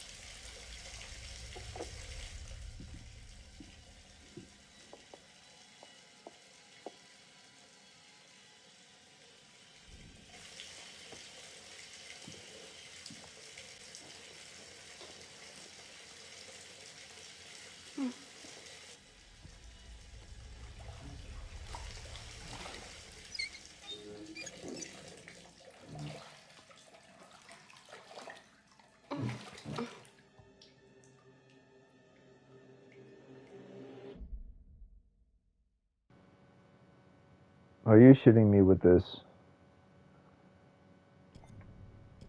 The bottle vial that she purchased, rose water. The rose water she purchased is simply for putting inside of the tub. So she's still going to have an empty bottle regardless. Question. No. Not empty bottle. The first time I pick up the rose bottle, but I didn't pour it into the tub. I just had it. So are you telling me an empty rose bottle is going to do anything compared to a rose bottle where you just poured out the remains of the contents into the tub is going to do something or affect the story? I doubt it. I believe it's going to be the same regardless if there's content inside of the bottle or no content inside of the bottle. If it was an empty bottle that she purchased from the pharmacy or whatever that was downstairs, whether it had stuff inside of it or not. So it doesn't really matter which one I picked. They they're not going to affect the story. At least that's what it seems like to me. Like, so what's the point of selecting something if they're not going to affect the story? If they're the first time kills of the game, the first people to kill in the game, and they're bound to die no matter what, how they're about to die is up to me. Filling the bathtub with bubbly, soapy water, rose water from the bowl won't affect how they die whatsoever, other than they're looking dead inside of pretty freaking water inside of their tub. That doesn't affect the outcome of things, other than how they're going to look being dead inside of the tub with rose colored water. Or same as the powder inside the container. It's not going to affect the mission whatsoever. It's just they're just going to do an action and touch the item, and the room is just going to be filled with powdered, tinted, smelling air. But it's not going to affect the outcome of their actions whatsoever. It just shows you an additional scene. So selecting items in this game, is this what the game is trying to tell me? Selecting items in the game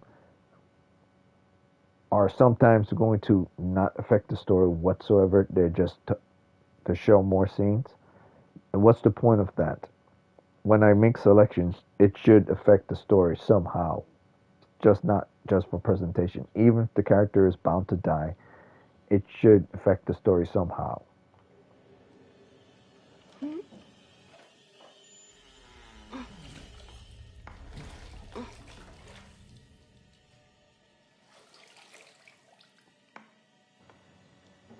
Is that you, darling? Like, who cares if there's tint in the air? Jeff? And who cares if there's rose water inside of the tub? Oh, are we playing another game? Those things aren't affecting the result of the story. Like, let's say I relax inside of the tub. I relax. I want to see what's going to happen with her inside of a now rose-colored tub water. Back already? Is it going to show rose color inside of this tub is awfully big. inside of the tub when she drowned? I think there might be room for another body. Oh. And even if it does, like, that doesn't affect the story whatsoever. So why select it? Ow. Why even give the option to select it? Strength. Easy, dear. Jeff, that hurts. Hello, my dear. Quiet now. We don't want to disturb the other guests. Let go of me! Let go! I really thought you'd have a little more fighting in you.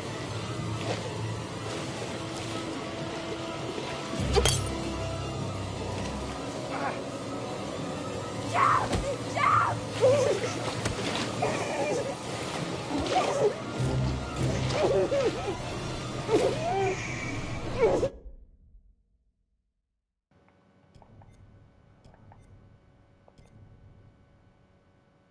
Mary hit Holmes with the rose water bottle. Okay, but that's not affecting the story in any way. When she went to investigate, she still used the rose bottle to hit him over the head, but she still dies. Events doesn't change. It doesn't affect, like, her using the bottle to smash his face is not going to stop her from getting killed, or it's not going to prolong her from getting killed. She's still going to get killed. It's just in the way and how she's going to get killed. Well, actually, it's not even in the way how she's going to get killed. She's being killed the same way, drowned. It just, the selection you make just gives you an additional scene. That's what I was saying from the beginning. It's just an additional scene. It doesn't affect the story anyway. It doesn't delay her or prolong her from dying. It doesn't allow him to kill her faster. He doesn't pick up the ball and use it against her. There's no it just gives you an additional scene, but it doesn't affect the outcome. The outcome is Holmes is going to have a broken nose now. So when someone goes to this hole, they're gonna ask why he has a broken nose. But if I know anything from the story from this game, it's not set in this time frame. This is a story from the past. The story of this killer is set in the present. This is just a prelude to the now times, the 2020 something.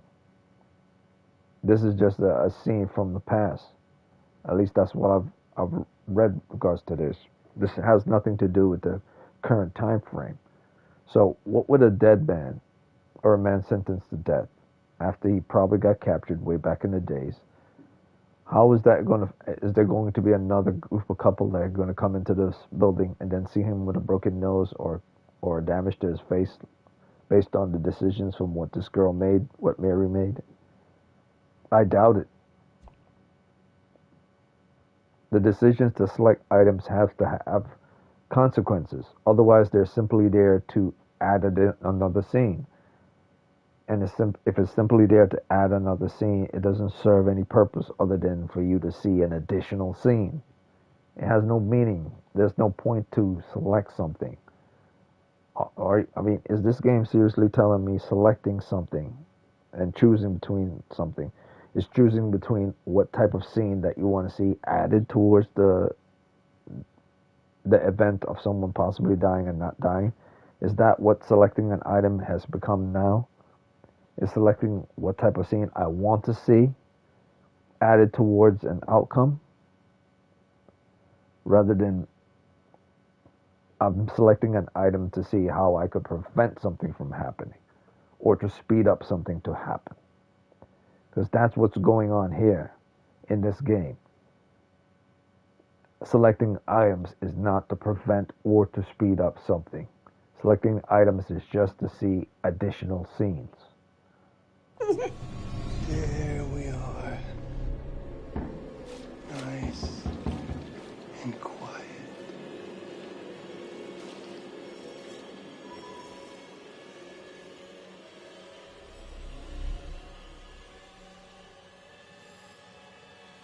Okay, and the tub is a little rose colored. So that's what it is. Additional scenes. That's all. If you've touched Marie, You're a bit late with that sentiment, good sir.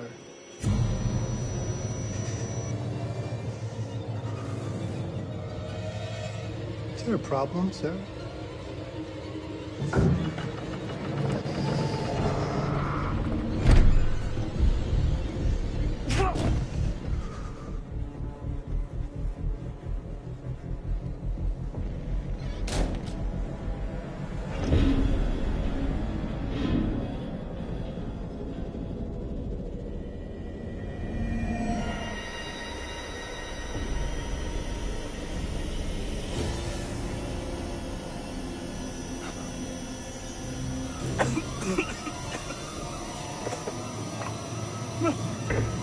Marie!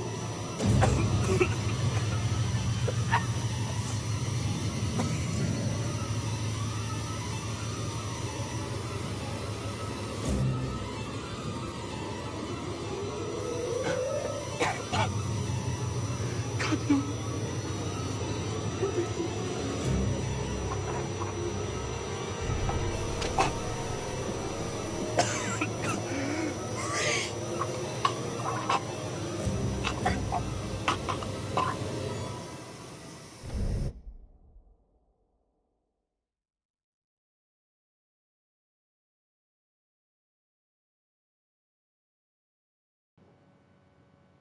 Alright, so it says here Jeff ran from Holmes, leaving Marie.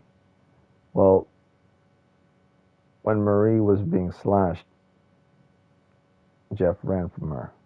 When Marie was being drowned the last time, without the water bottle, the tint of powder, Jeff ran from her. So, when Marie used the bottle this time, poured fluid, the rose-colored fluid, inside of the tub for the bubble bath or whatever, Jeff still ran from her. So Jeff is always going to run from Marie. I cannot foresee this guy not running from Marie. Because one, I just checked out the outcomes. The outcome is you pick the ball with the vial on it in order to use the cold clock them over the head or in the nose and face. That's what she did the first time, went over the head, but she didn't have any fluid inside of it, so she just smashed it over his head. Didn't do anything. Slashed her, she died. This time, she used the same ball, she poured the fluid in there, but she didn't investigate. So what would have happened if she went and investigate and used the ball? The same damn thing from the last time I went and investigate and I had the ball. That's what would have happened. So what would have happened if I had investigate and use the powder? Probably something different. The point I'm trying to make is selecting items don't prolong a person's fate or quickens a person's fate. They die regardless. So in this scene, the first scene of the first deaths in the game, they're the cannon fodder, the fated to die. So there's no way you could have prevented them from dying, no matter how you see it. At least that's basically what I'm seeing here, based on the choices that I've made and remade and made again. There's no way to prevent these two from dying. So there's no point in selecting anything. That's my point that I am trying to make. Why make them select things if it's not going to prolong their life? If it's not going to prevent them from dying? Why do that? If they're going to die anyway, why do that? If it's for the point of simply giving us additional scenes, but they know they're going to die regardless, then why give you the choice? If the choice is simply to show additional scenes, that's stupid. If you're giving someone a choice in order to in a survival game, whether it's at the beginning of the game or the end of the game or previous towards events, you're robbing the people who are playing the game from the choice. Like in Until Dawn, you could have saved the two sisters from falling to their death by giving the false idea, by giving this false notion that you could have prevented them from dying. You couldn't have prevented them from dying no matter what you did. If you let go of Hannah, Hannah would fall, she would die, and then Beth will fall as well. Beth wouldn't pull up herself because now Hannah's not hanging on to her.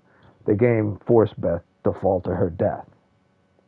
Less weight or more weight doesn't matter.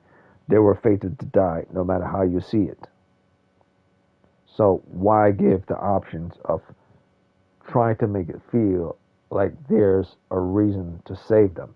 That was always the failing of these games. It was the failing of Until Dawn. It was a failing of Little Hope. It was a failing, even in The Quarry, it was a failing.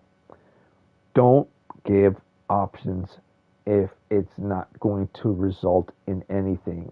If characters are fated to death, and fated to die.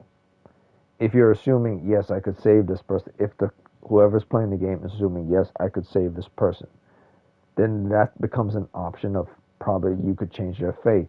But if the people who made the game says you can't change the fate, then don't put those options in. Just put in the movie, let it play out, and let it finish. Don't F with people. That's what you call, this is what I'm calling what I'm seeing right here.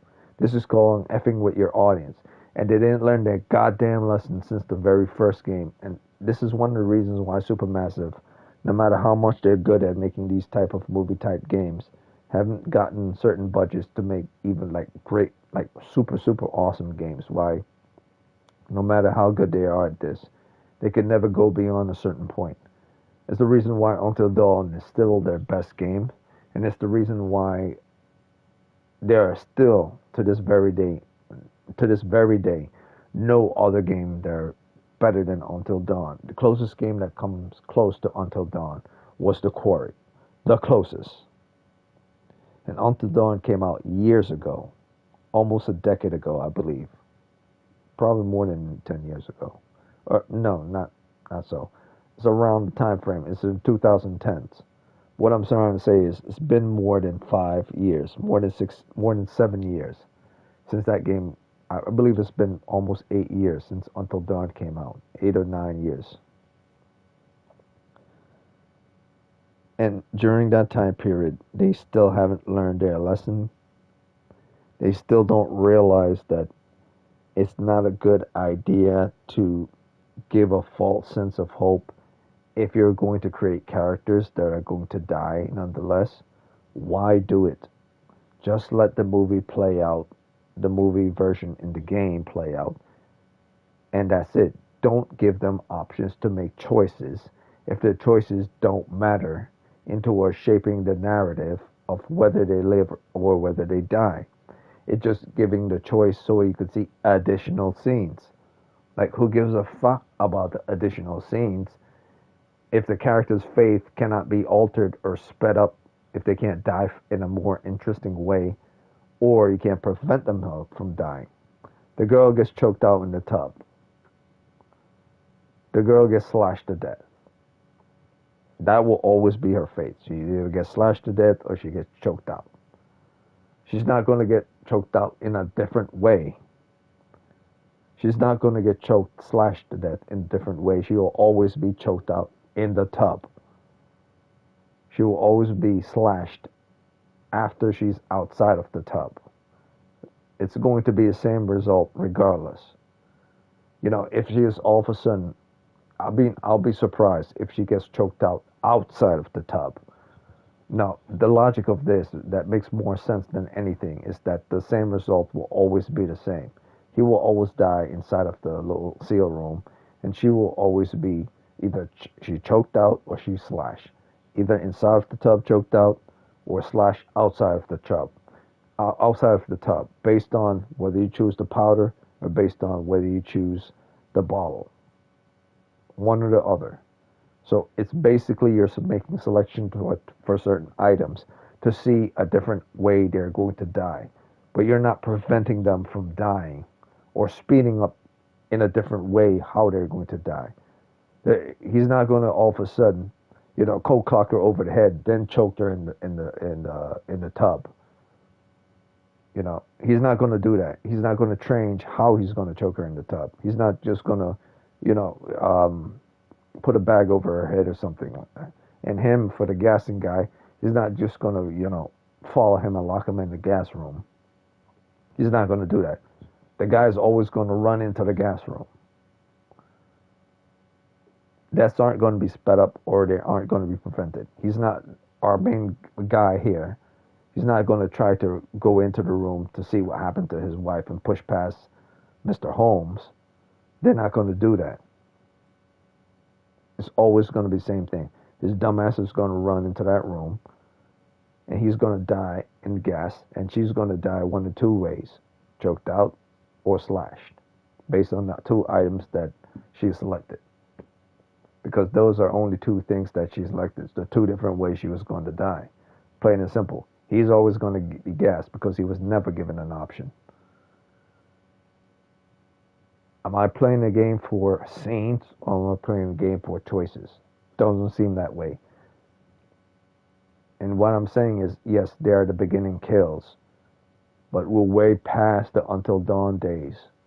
This type of bullshit still shouldn't be happening. It should be an effective thing towards the beginning of the game when you first start now. Otherwise, it's just the same damn thing. They're still repeating the same formula from Until Dawn. It's not something different. It's the same damn thing. Or maybe, here's the thing. Maybe they are assuming that because the Until Dawn formula works, that's what they're going to use. Because the House of Ashes formula didn't work. Because the Little Hope formula didn't work. Because the Man and Medan formula didn't work. So maybe that's what's going on here. Maybe they're using the Until Dawn formula. Possibly. So I'm moving forward. I'm not going to do another tin can. I did 2 balls and 1 tin of powder. I'm not going to do another tin of powder. I already know what's going to happen. The same thing is going to happen. Whether I open the tin of powder or whether I not. So here's the thing. If she didn't open the tin of powder and smell the tin of powder, she would have left it in there. But what would she have done with the tin of powder if she didn't open it? Would she grab it and smack it in his head and alter the story? See, now I want to know. Now I'm going to choose. Now I want to know. And this is the very first playthrough I want to see for myself. I want to know. I want to know if there's even a point for selecting things in this game anymore. If there even is a point. I know they're the obvious game bets at the very start of the game, so they're fated to die. But I want to know if in any way they can prevent their deaths, which they probably can't whatsoever at all. So the whole point of their death is the same from Until Dawn, just to see an additional scene. That's all. There's no reason to give them choices, and I'll say it again, so maybe in the future game that they make, they get it right from the beginning. Don't make characters make fucking the choices if the choices don't matter to begin with.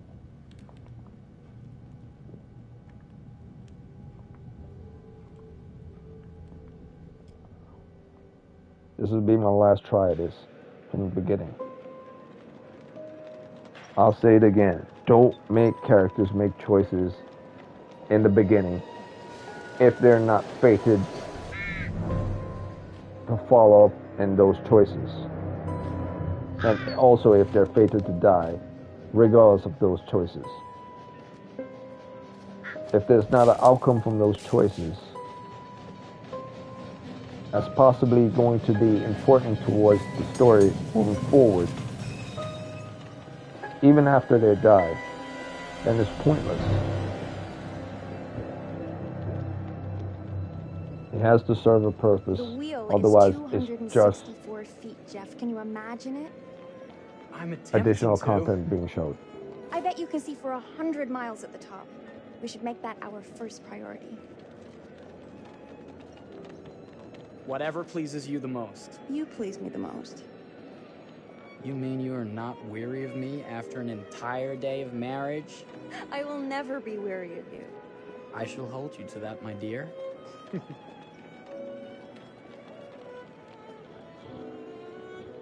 It's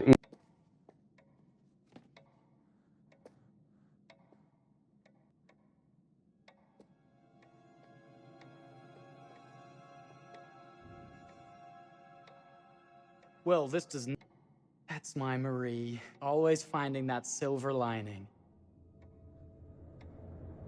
My sincere apologies for both startling you and for making you wait. Sign in here. First time in Chicago? I'm going to hazard a guess and assume you're here to take in the exposition. The fair, yes, but that's not all. Today is a very special day for us. Oh, a honeymoon. How very, very lovely.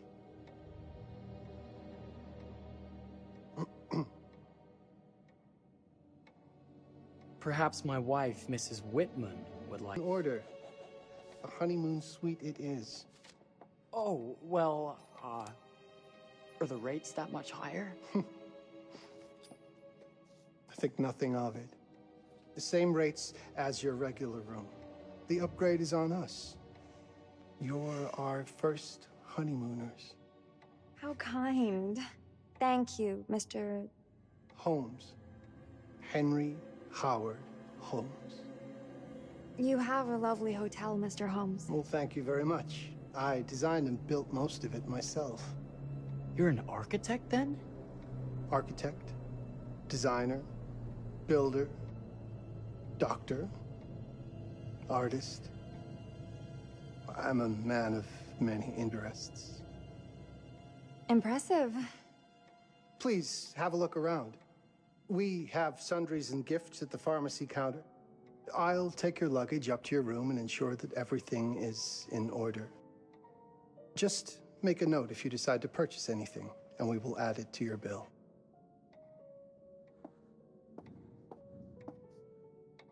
Thank you, Mr. Holmes. We appreciate it. The pleasure is all mine.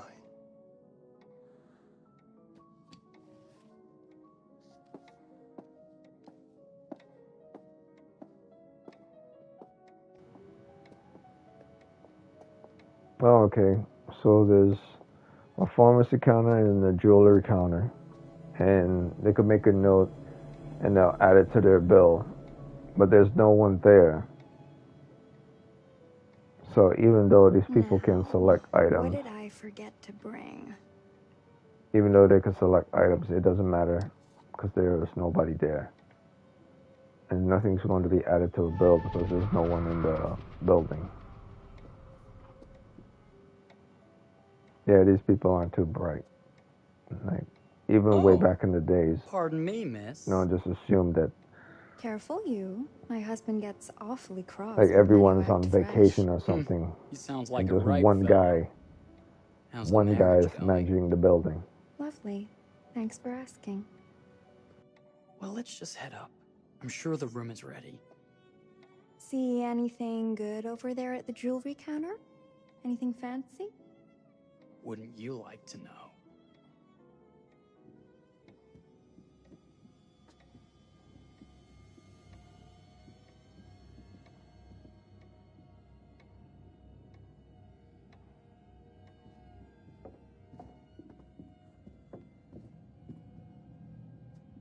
Wonder what's in here.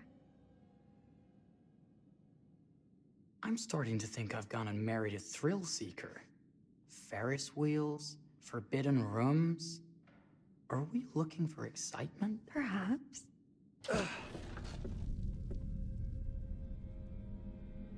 Nothing but an unfinished room. See what happens when you chase a thrill? If this is you trying to get out of the Ferris wheel. I know you won't be denied. Wait. What's that?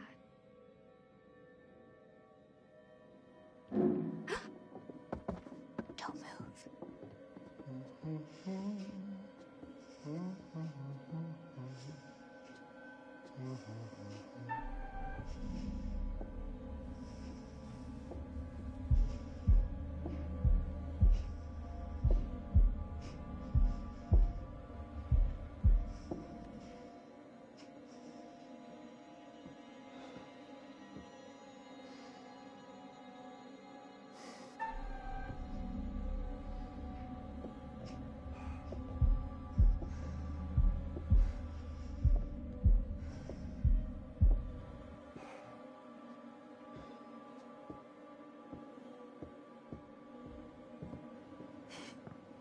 That was a thrill. You won't think it's thrilling if we...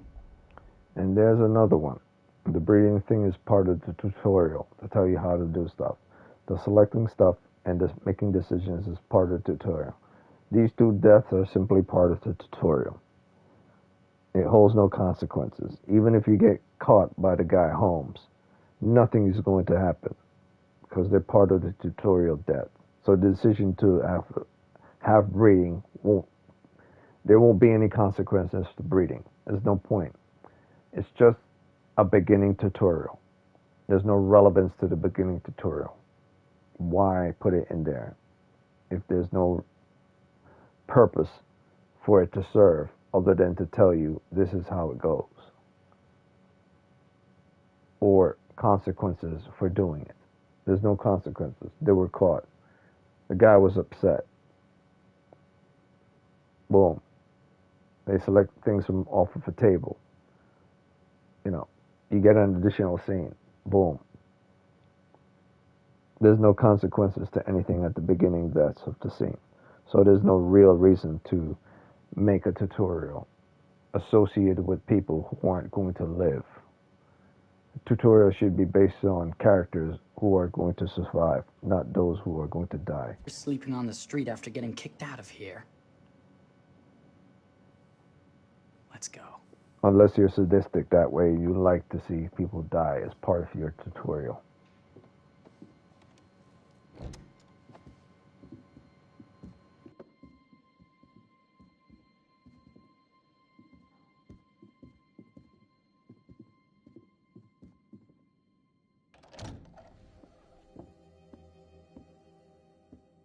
Welcome, newlyweds, to the honeymoon suite. Thank you kindly, Mr. Holmes. Do enjoy your stay. If you'll excuse me, I have work to return to. I'm sure we'll see each other again soon.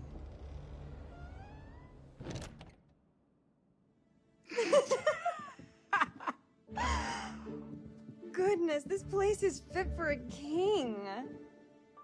Or my queen. Oh, you. Kiss this. That is not very wifely of you. Hey! Ah! Bullseye! You asked for it. Should I be frightened? If you're smart.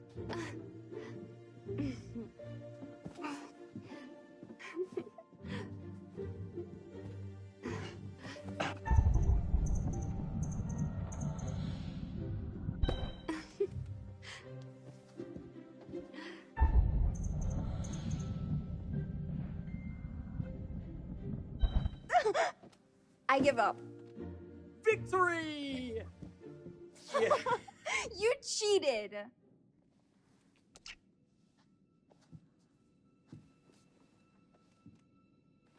I have something for you.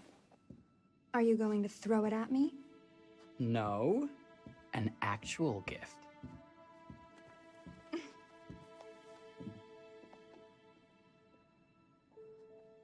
Close your eyes and face the mirror. Aren't you clever and romantic?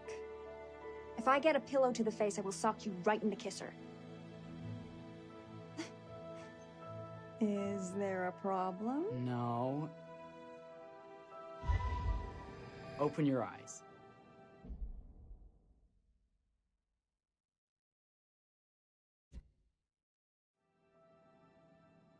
Oh, Jeff, it's lovely.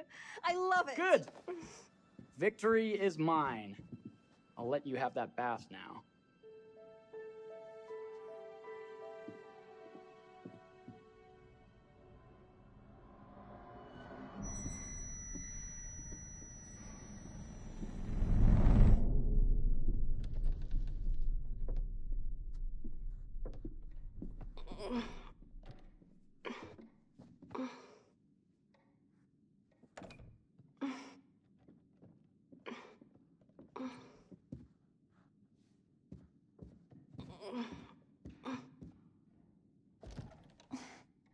It's jammed shut. Maybe if we put a little weight into it?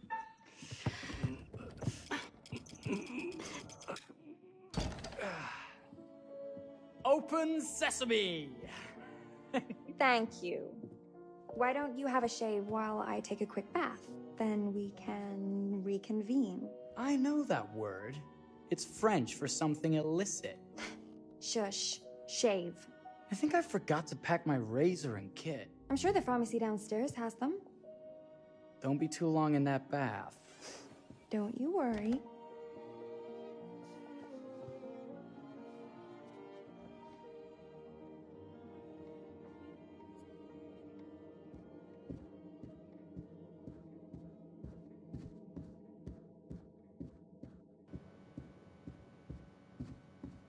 Alright, so this time it's the powder. This time I won't open the powder. I'll leave it right there on the table. I could have sworn this was the way we came up. Right next to the bathtub. What? Oh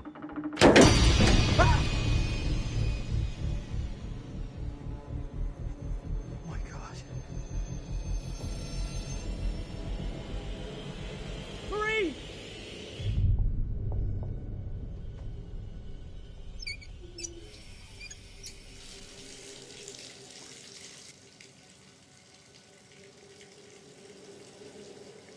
I won't smell anything this time.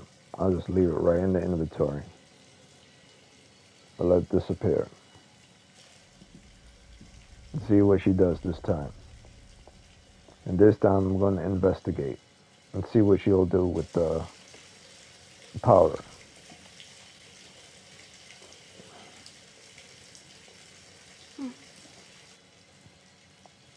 The point of them dying at the beginning is the same as in Until Dawn. You can't change their fate. There's no reason to do that anymore. That was something that was done in Until Dawn. They don't need to do it anymore. But if they believe they need to do it, then it's simply part of the Until Dawn formula. That's part of the tutorial. That's all it is. They either don't know what they're doing anymore, or it's simply part of that formula. Is that you, darling?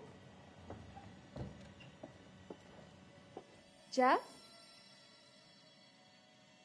Oh, are we playing another game?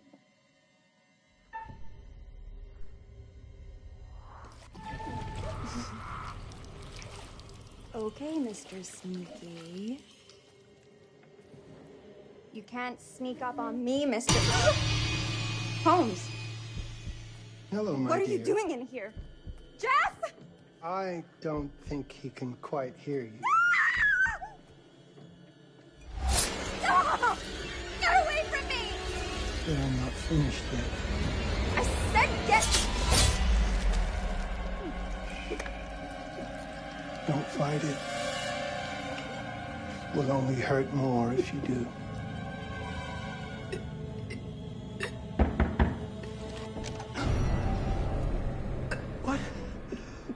What are you? What have you done? Calm yourself, sir. It seems your wife has had an accident.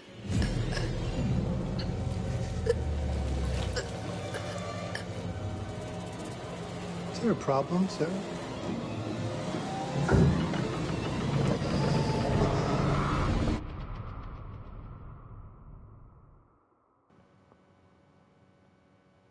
So like I said, doesn't really matter. Jeff ran from Holmes, leaving Marie. He does that anytime. It doesn't matter what time it is, it doesn't matter how you do it. He will always run from Marie, because that's the beginning of death. His job is to run from Marie. You cannot prevent that. This is not the beginning of the game where you could actually change the fate of anything, or have an alternative way of seeing things, or prevent anything, or speed up anything.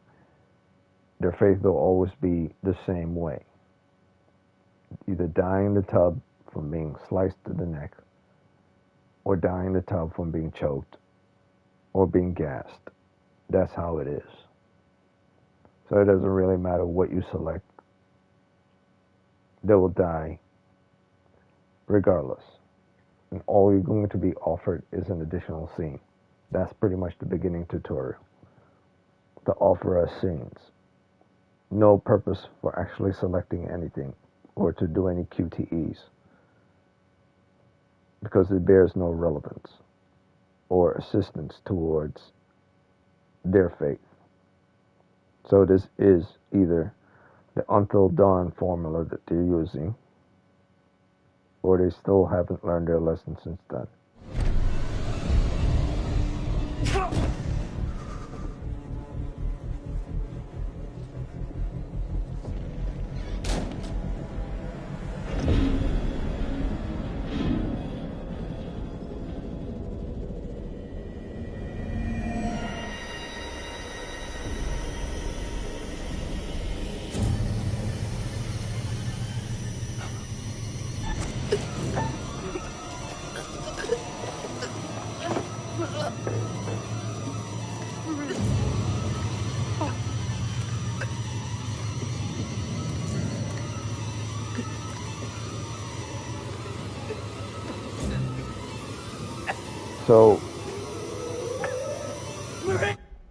So what the hell? What the hell is the point with the? What's the point of the tin of powder? I didn't open it this time. I just left it there. So just leaving it there, she's not gonna do anything with it whatsoever at all. And she doesn't open it to freshen the air. By not opening it to freshen the air means she does nothing. At least with the bottle of water or the bottle of rose scented water. She does something with it. She pours it inside of the tub. And then she smashes it over the guy's head. With the tint of powder, she opens it up. And then that's it. That's the purpose. So having it not open this time or not interacting it means it doesn't do anything. You don't get the scene. So it's pointless to choose anything as a beginning tutorial. You're wasting your last chance to tell him that you love him. Yeah, this is the Until Dawn formula. It makes no difference what you choose. All you'll get is additional scenes.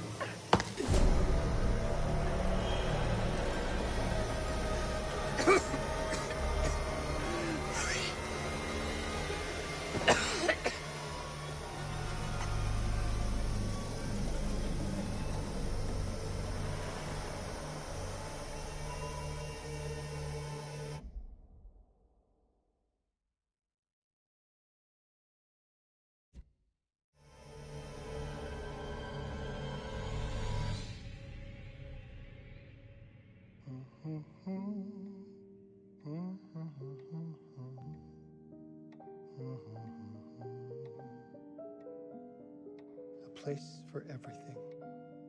Everything in its place. Wow, look at this. Oh, it's wonderful. Only the best for you, my dear. Mother would simply die. It's so I say, opulent. good man, do you work here? Hello. Welcome to the World's Fair Hotel.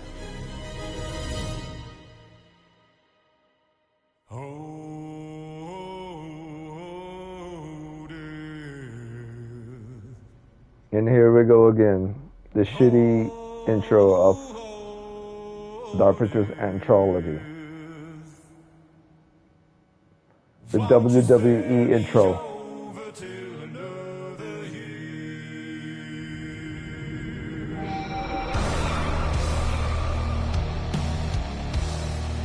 Stone Cold Steve Austin intro. It didn't work then, it still doesn't work now. I think this is one of the main reasons. This is one of the main reasons why Dark Picture Anthology has failed. The intro is so stupid.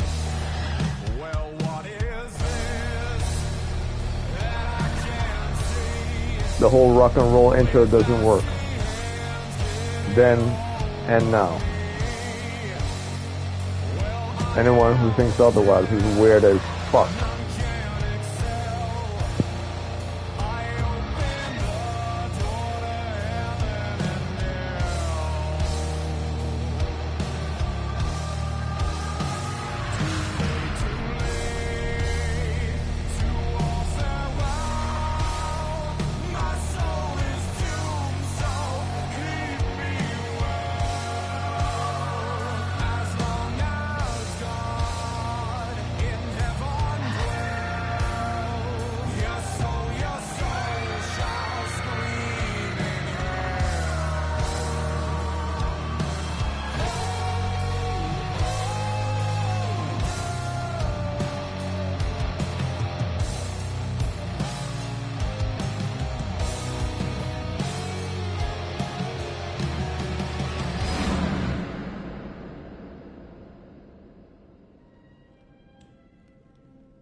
Oh, you're here.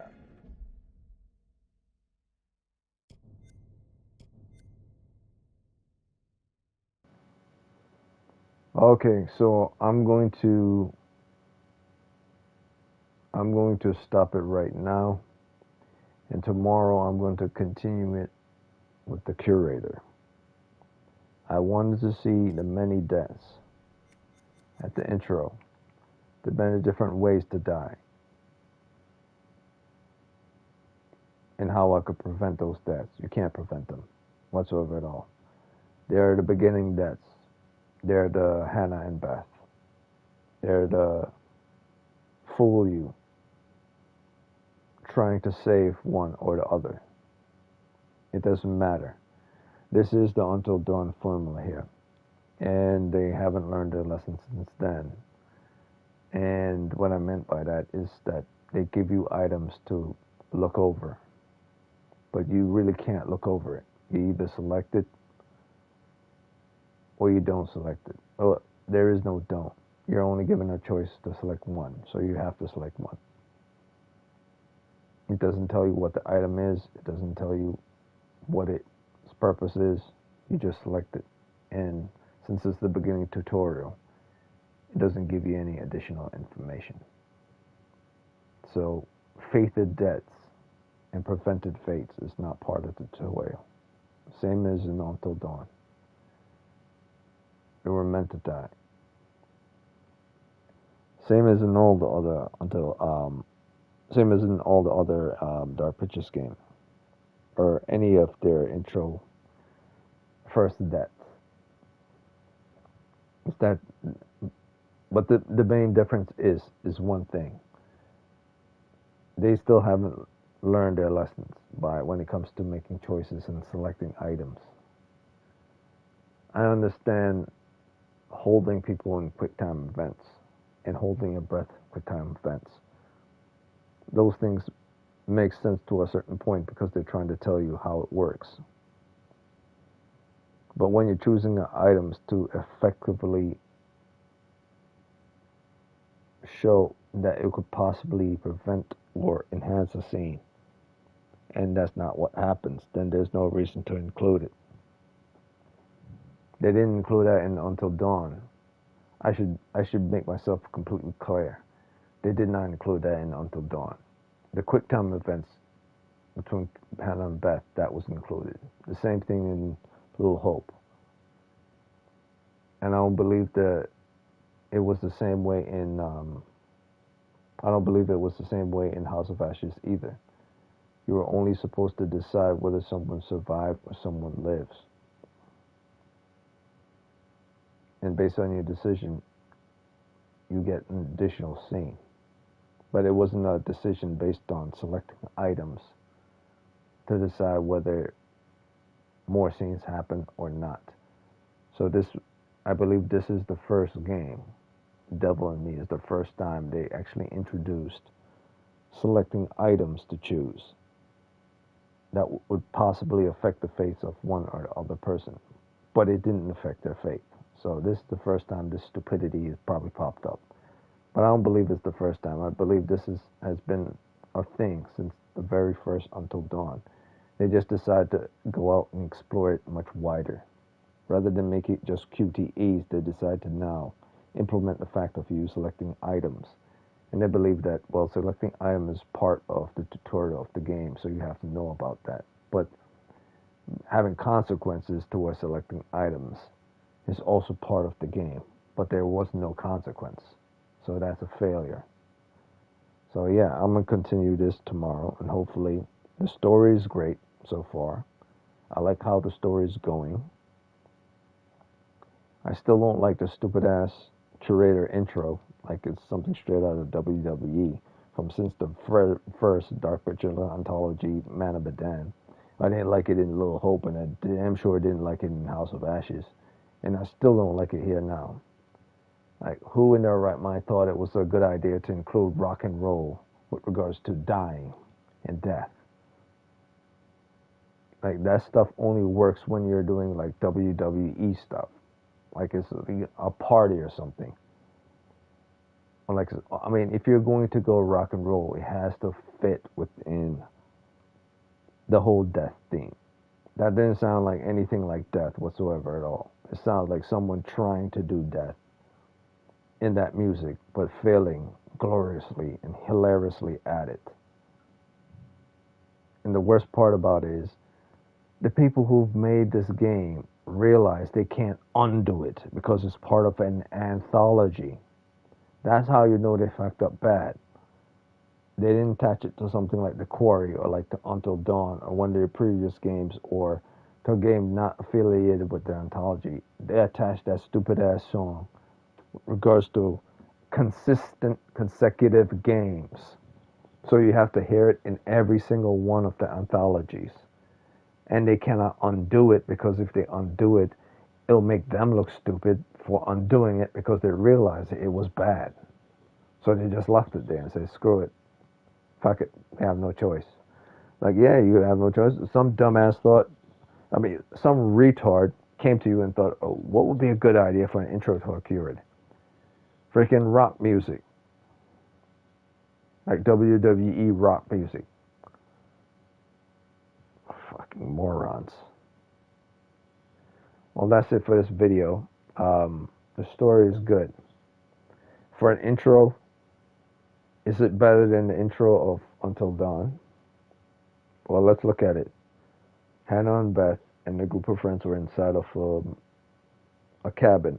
They all drank ridiculous.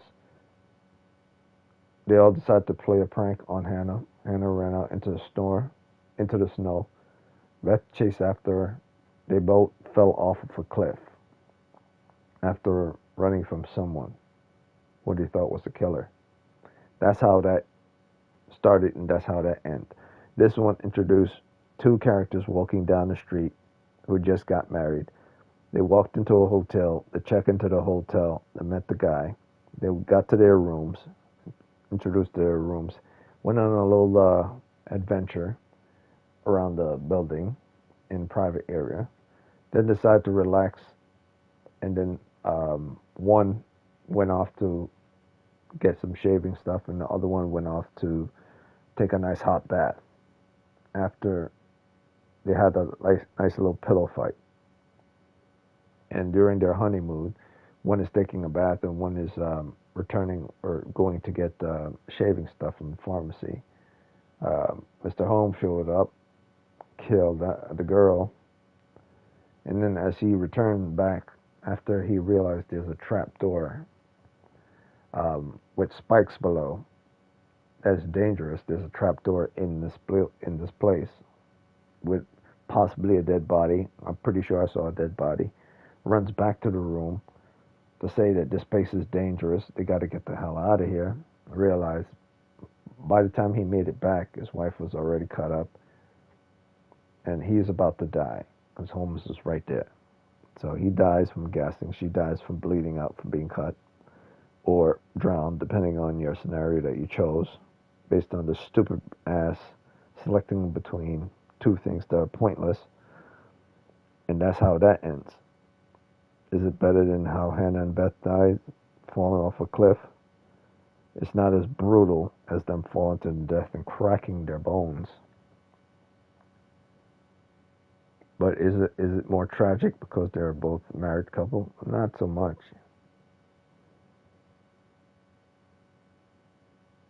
Because we don't hardly know anything about these two characters. The only bad thing about it is that they were married and they got killed in this building. And also the fact that the Until Dawn intro scene was far longer than this one. So you had far more time to characters running through the woods,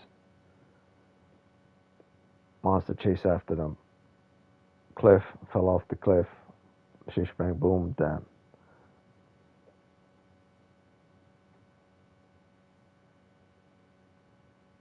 This is a more consecutive and realistic type of introduction. It makes more sense sequential wise. Like if this was a comic book and you were going from page to page to page in a comic book, it will follow sequence, scene to scene.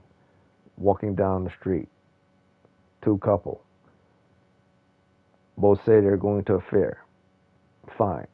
Then they go to their hotel where they're going to spend the time with each other for their honeymoon inside of the hotel. The World's Fair Hotel. Met the curator, met the hotel manager.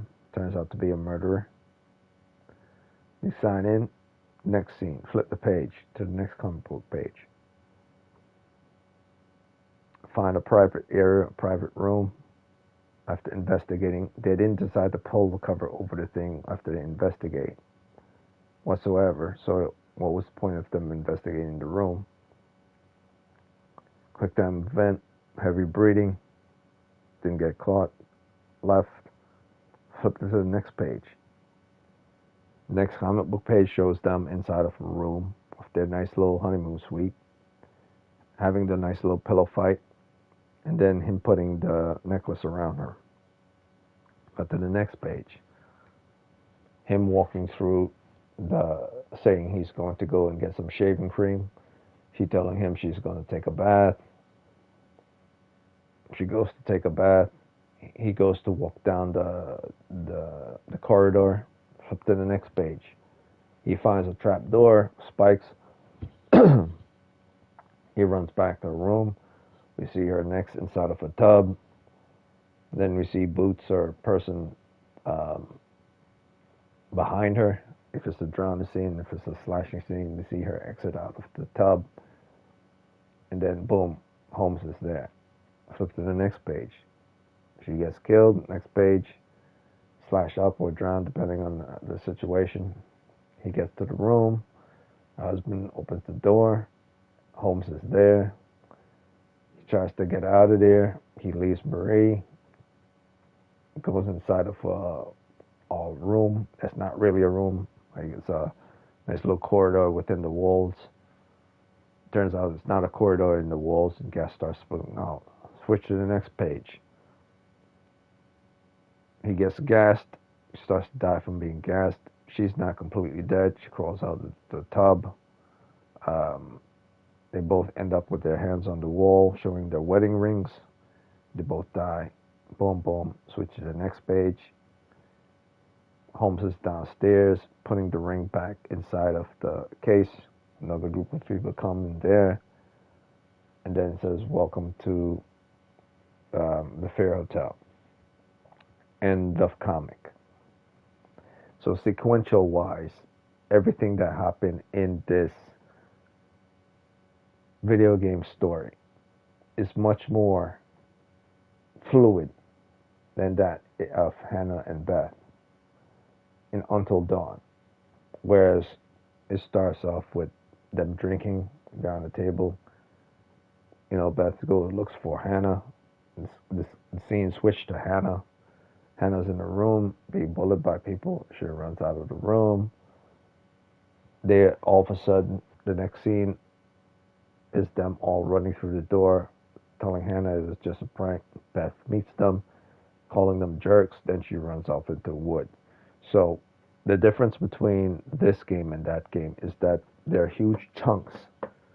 There are huge chunks in with regards to scene. Whereas in this, there are more of moment-to-moment transitions, not instant to instance, moment-to-moment transitions. Whereas in Until Dawn, it was more like scene-to-scene transitions, not moment-to-moment. So there are much larger chunks that were taken out in that game than this game. And not only larger chunks, but the game, it was larger chunks in transition from scene to scene, and it was also a longer introduction. So not only large chunks were taken out, not to show things fluidly in sequence, but there were huge jumps from scene to scene in order to try to speed up the intro of the story, but yet it was still longer than the intro of this story. So sequential wise, this is a more fluid story, and it makes more sense with regards to what's going on. Hardly anything was too dramatically skipped. It felt more fluid, flowing. That's what I'm trying to say. It's the same with House of Ashes. This feels more fluid as a story proceeding forward than House of Ashes introduction. And the same as in Little Hope. This feels more fluid as how they die than how things progress within Little Hope. So and it's even better than the intro of Man of Medan. So as an intro, it's not better than the intro of The Quarry. It's not better than the intro of Until Dawn, but it is better than all the other Dark Pictures Anthology intro because it's more sequential and more fluid. rather than a big fight scene at the beginning of House of Ashes, was led to a fight, led to someone's execution, then led to monsters. This seems more grounded and more secluded and more contained and more paranoid and more encapsulated and bound. It seems like a more bounded, grounded story than something much more flamboyant and bigger. So, rather than deciding whether I like flamboyant and bigger stories than grounded in small time, more like indie stories, it depends on how it's directed. This is directed more fluidly, which is more better. So, depending on the pacing of every event moving forward for the story before I get to the end, if it gets more grandiose, but it still keeps that consistent sequence of transitions, then this is going to be one of my favorite games of all times when it comes to supermassive games. It is still probably won't beat out Until Dawn, but if it does really well, it might be able to beat out The Quarry. I don't see how, because The Quarry's intro is pretty damn good. But if it doesn't beat out The Quarry, it will come in as a damn sure a third. It will definitely come in as the third best game they've made if it doesn't beat out The Quarry. And the only way for it to beat out The Quarry is for the continuation of the story.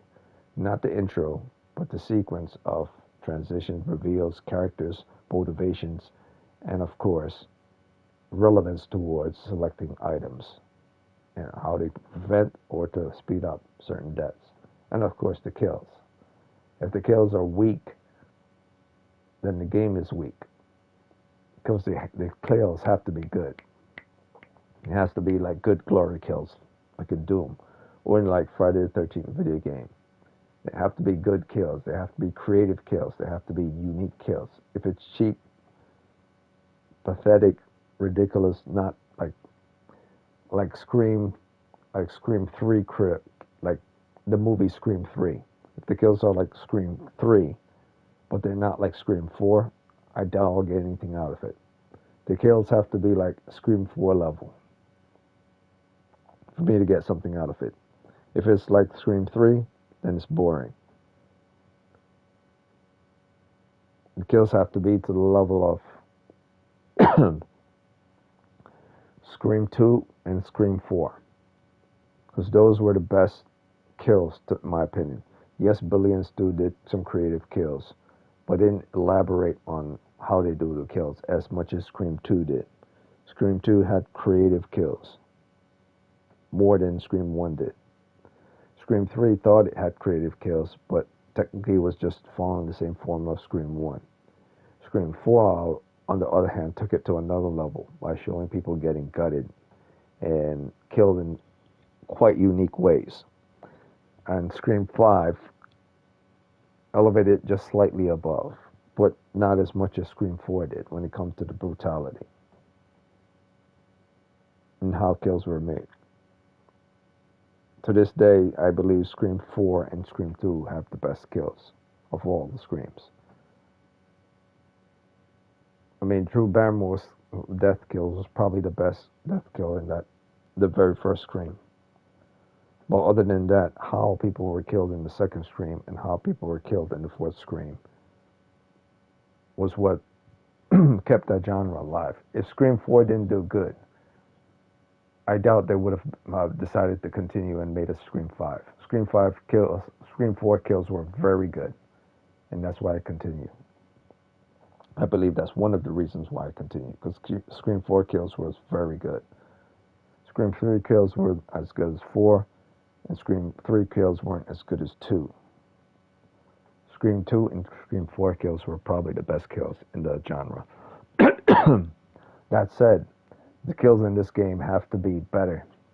Have to be better than the kills in House of Ashes. Period. And have to be better than the kills in Little Hope. Period. And it has to be better than the kills in Man of Medan. Period. If it's going to be better than those games, in the anthology series. It has to be, the kills have to be better. Like how Ashley Tisdale's boyfriend died. Nah, the kills of how these two died is better than that. He died by some monster gutting him. And how Ashley Tisdale's ex-husband died, well, that's better than how these two died, because he fell to his death on a huge spike. So that was more shocking than she simply getting her throat slashed and him simply dying to gas. But even to that degree, that was well into that game. How her hubby died in House of Ashes was well halfway into the game. So this is just beginning death, and for beginning death, that's not that bad. For beginning death, that's not that bad. And in the quarry, there wasn't a beginning death. There was a fool. We thought he died. One of the guy got slashed on the neck, and we thought he was done for and dead, and the girl got captured. So the beginning death in this game is better than that of the beginning supposed death in Quarry, which is not a death, and the beginning death in House of Ashes, and the beginning death in Little Hope, and the beginning death in Man of Medan. So as a beginning death in the anthology series, how these two died is pretty brutal compared to how the others have died in the anthology series. If I was to exclude The Quarry and Until Dawn, this is the best death for the anthology series. So it's doing good so far. So tomorrow, if I'm not playing Bloodborne, which I probably are, I'm going to play Bloodborne. I'm going to continue this on Saturday. I really want to continue this tomorrow, but I really got to finish Bloodborne for February before I continue this. This is just me checking this out and testing this out to see how far and the different ways people could die in this game, and whether the relevance of certain things are relevant in the game at the beginning, and they're not. The intro is simply an introduction to how to do certain things. Selecting items bears no relevance towards someone dying faster or someone delaying someone's death. So that's it for this game. Have you been waiting long? Welcome back. I do enjoy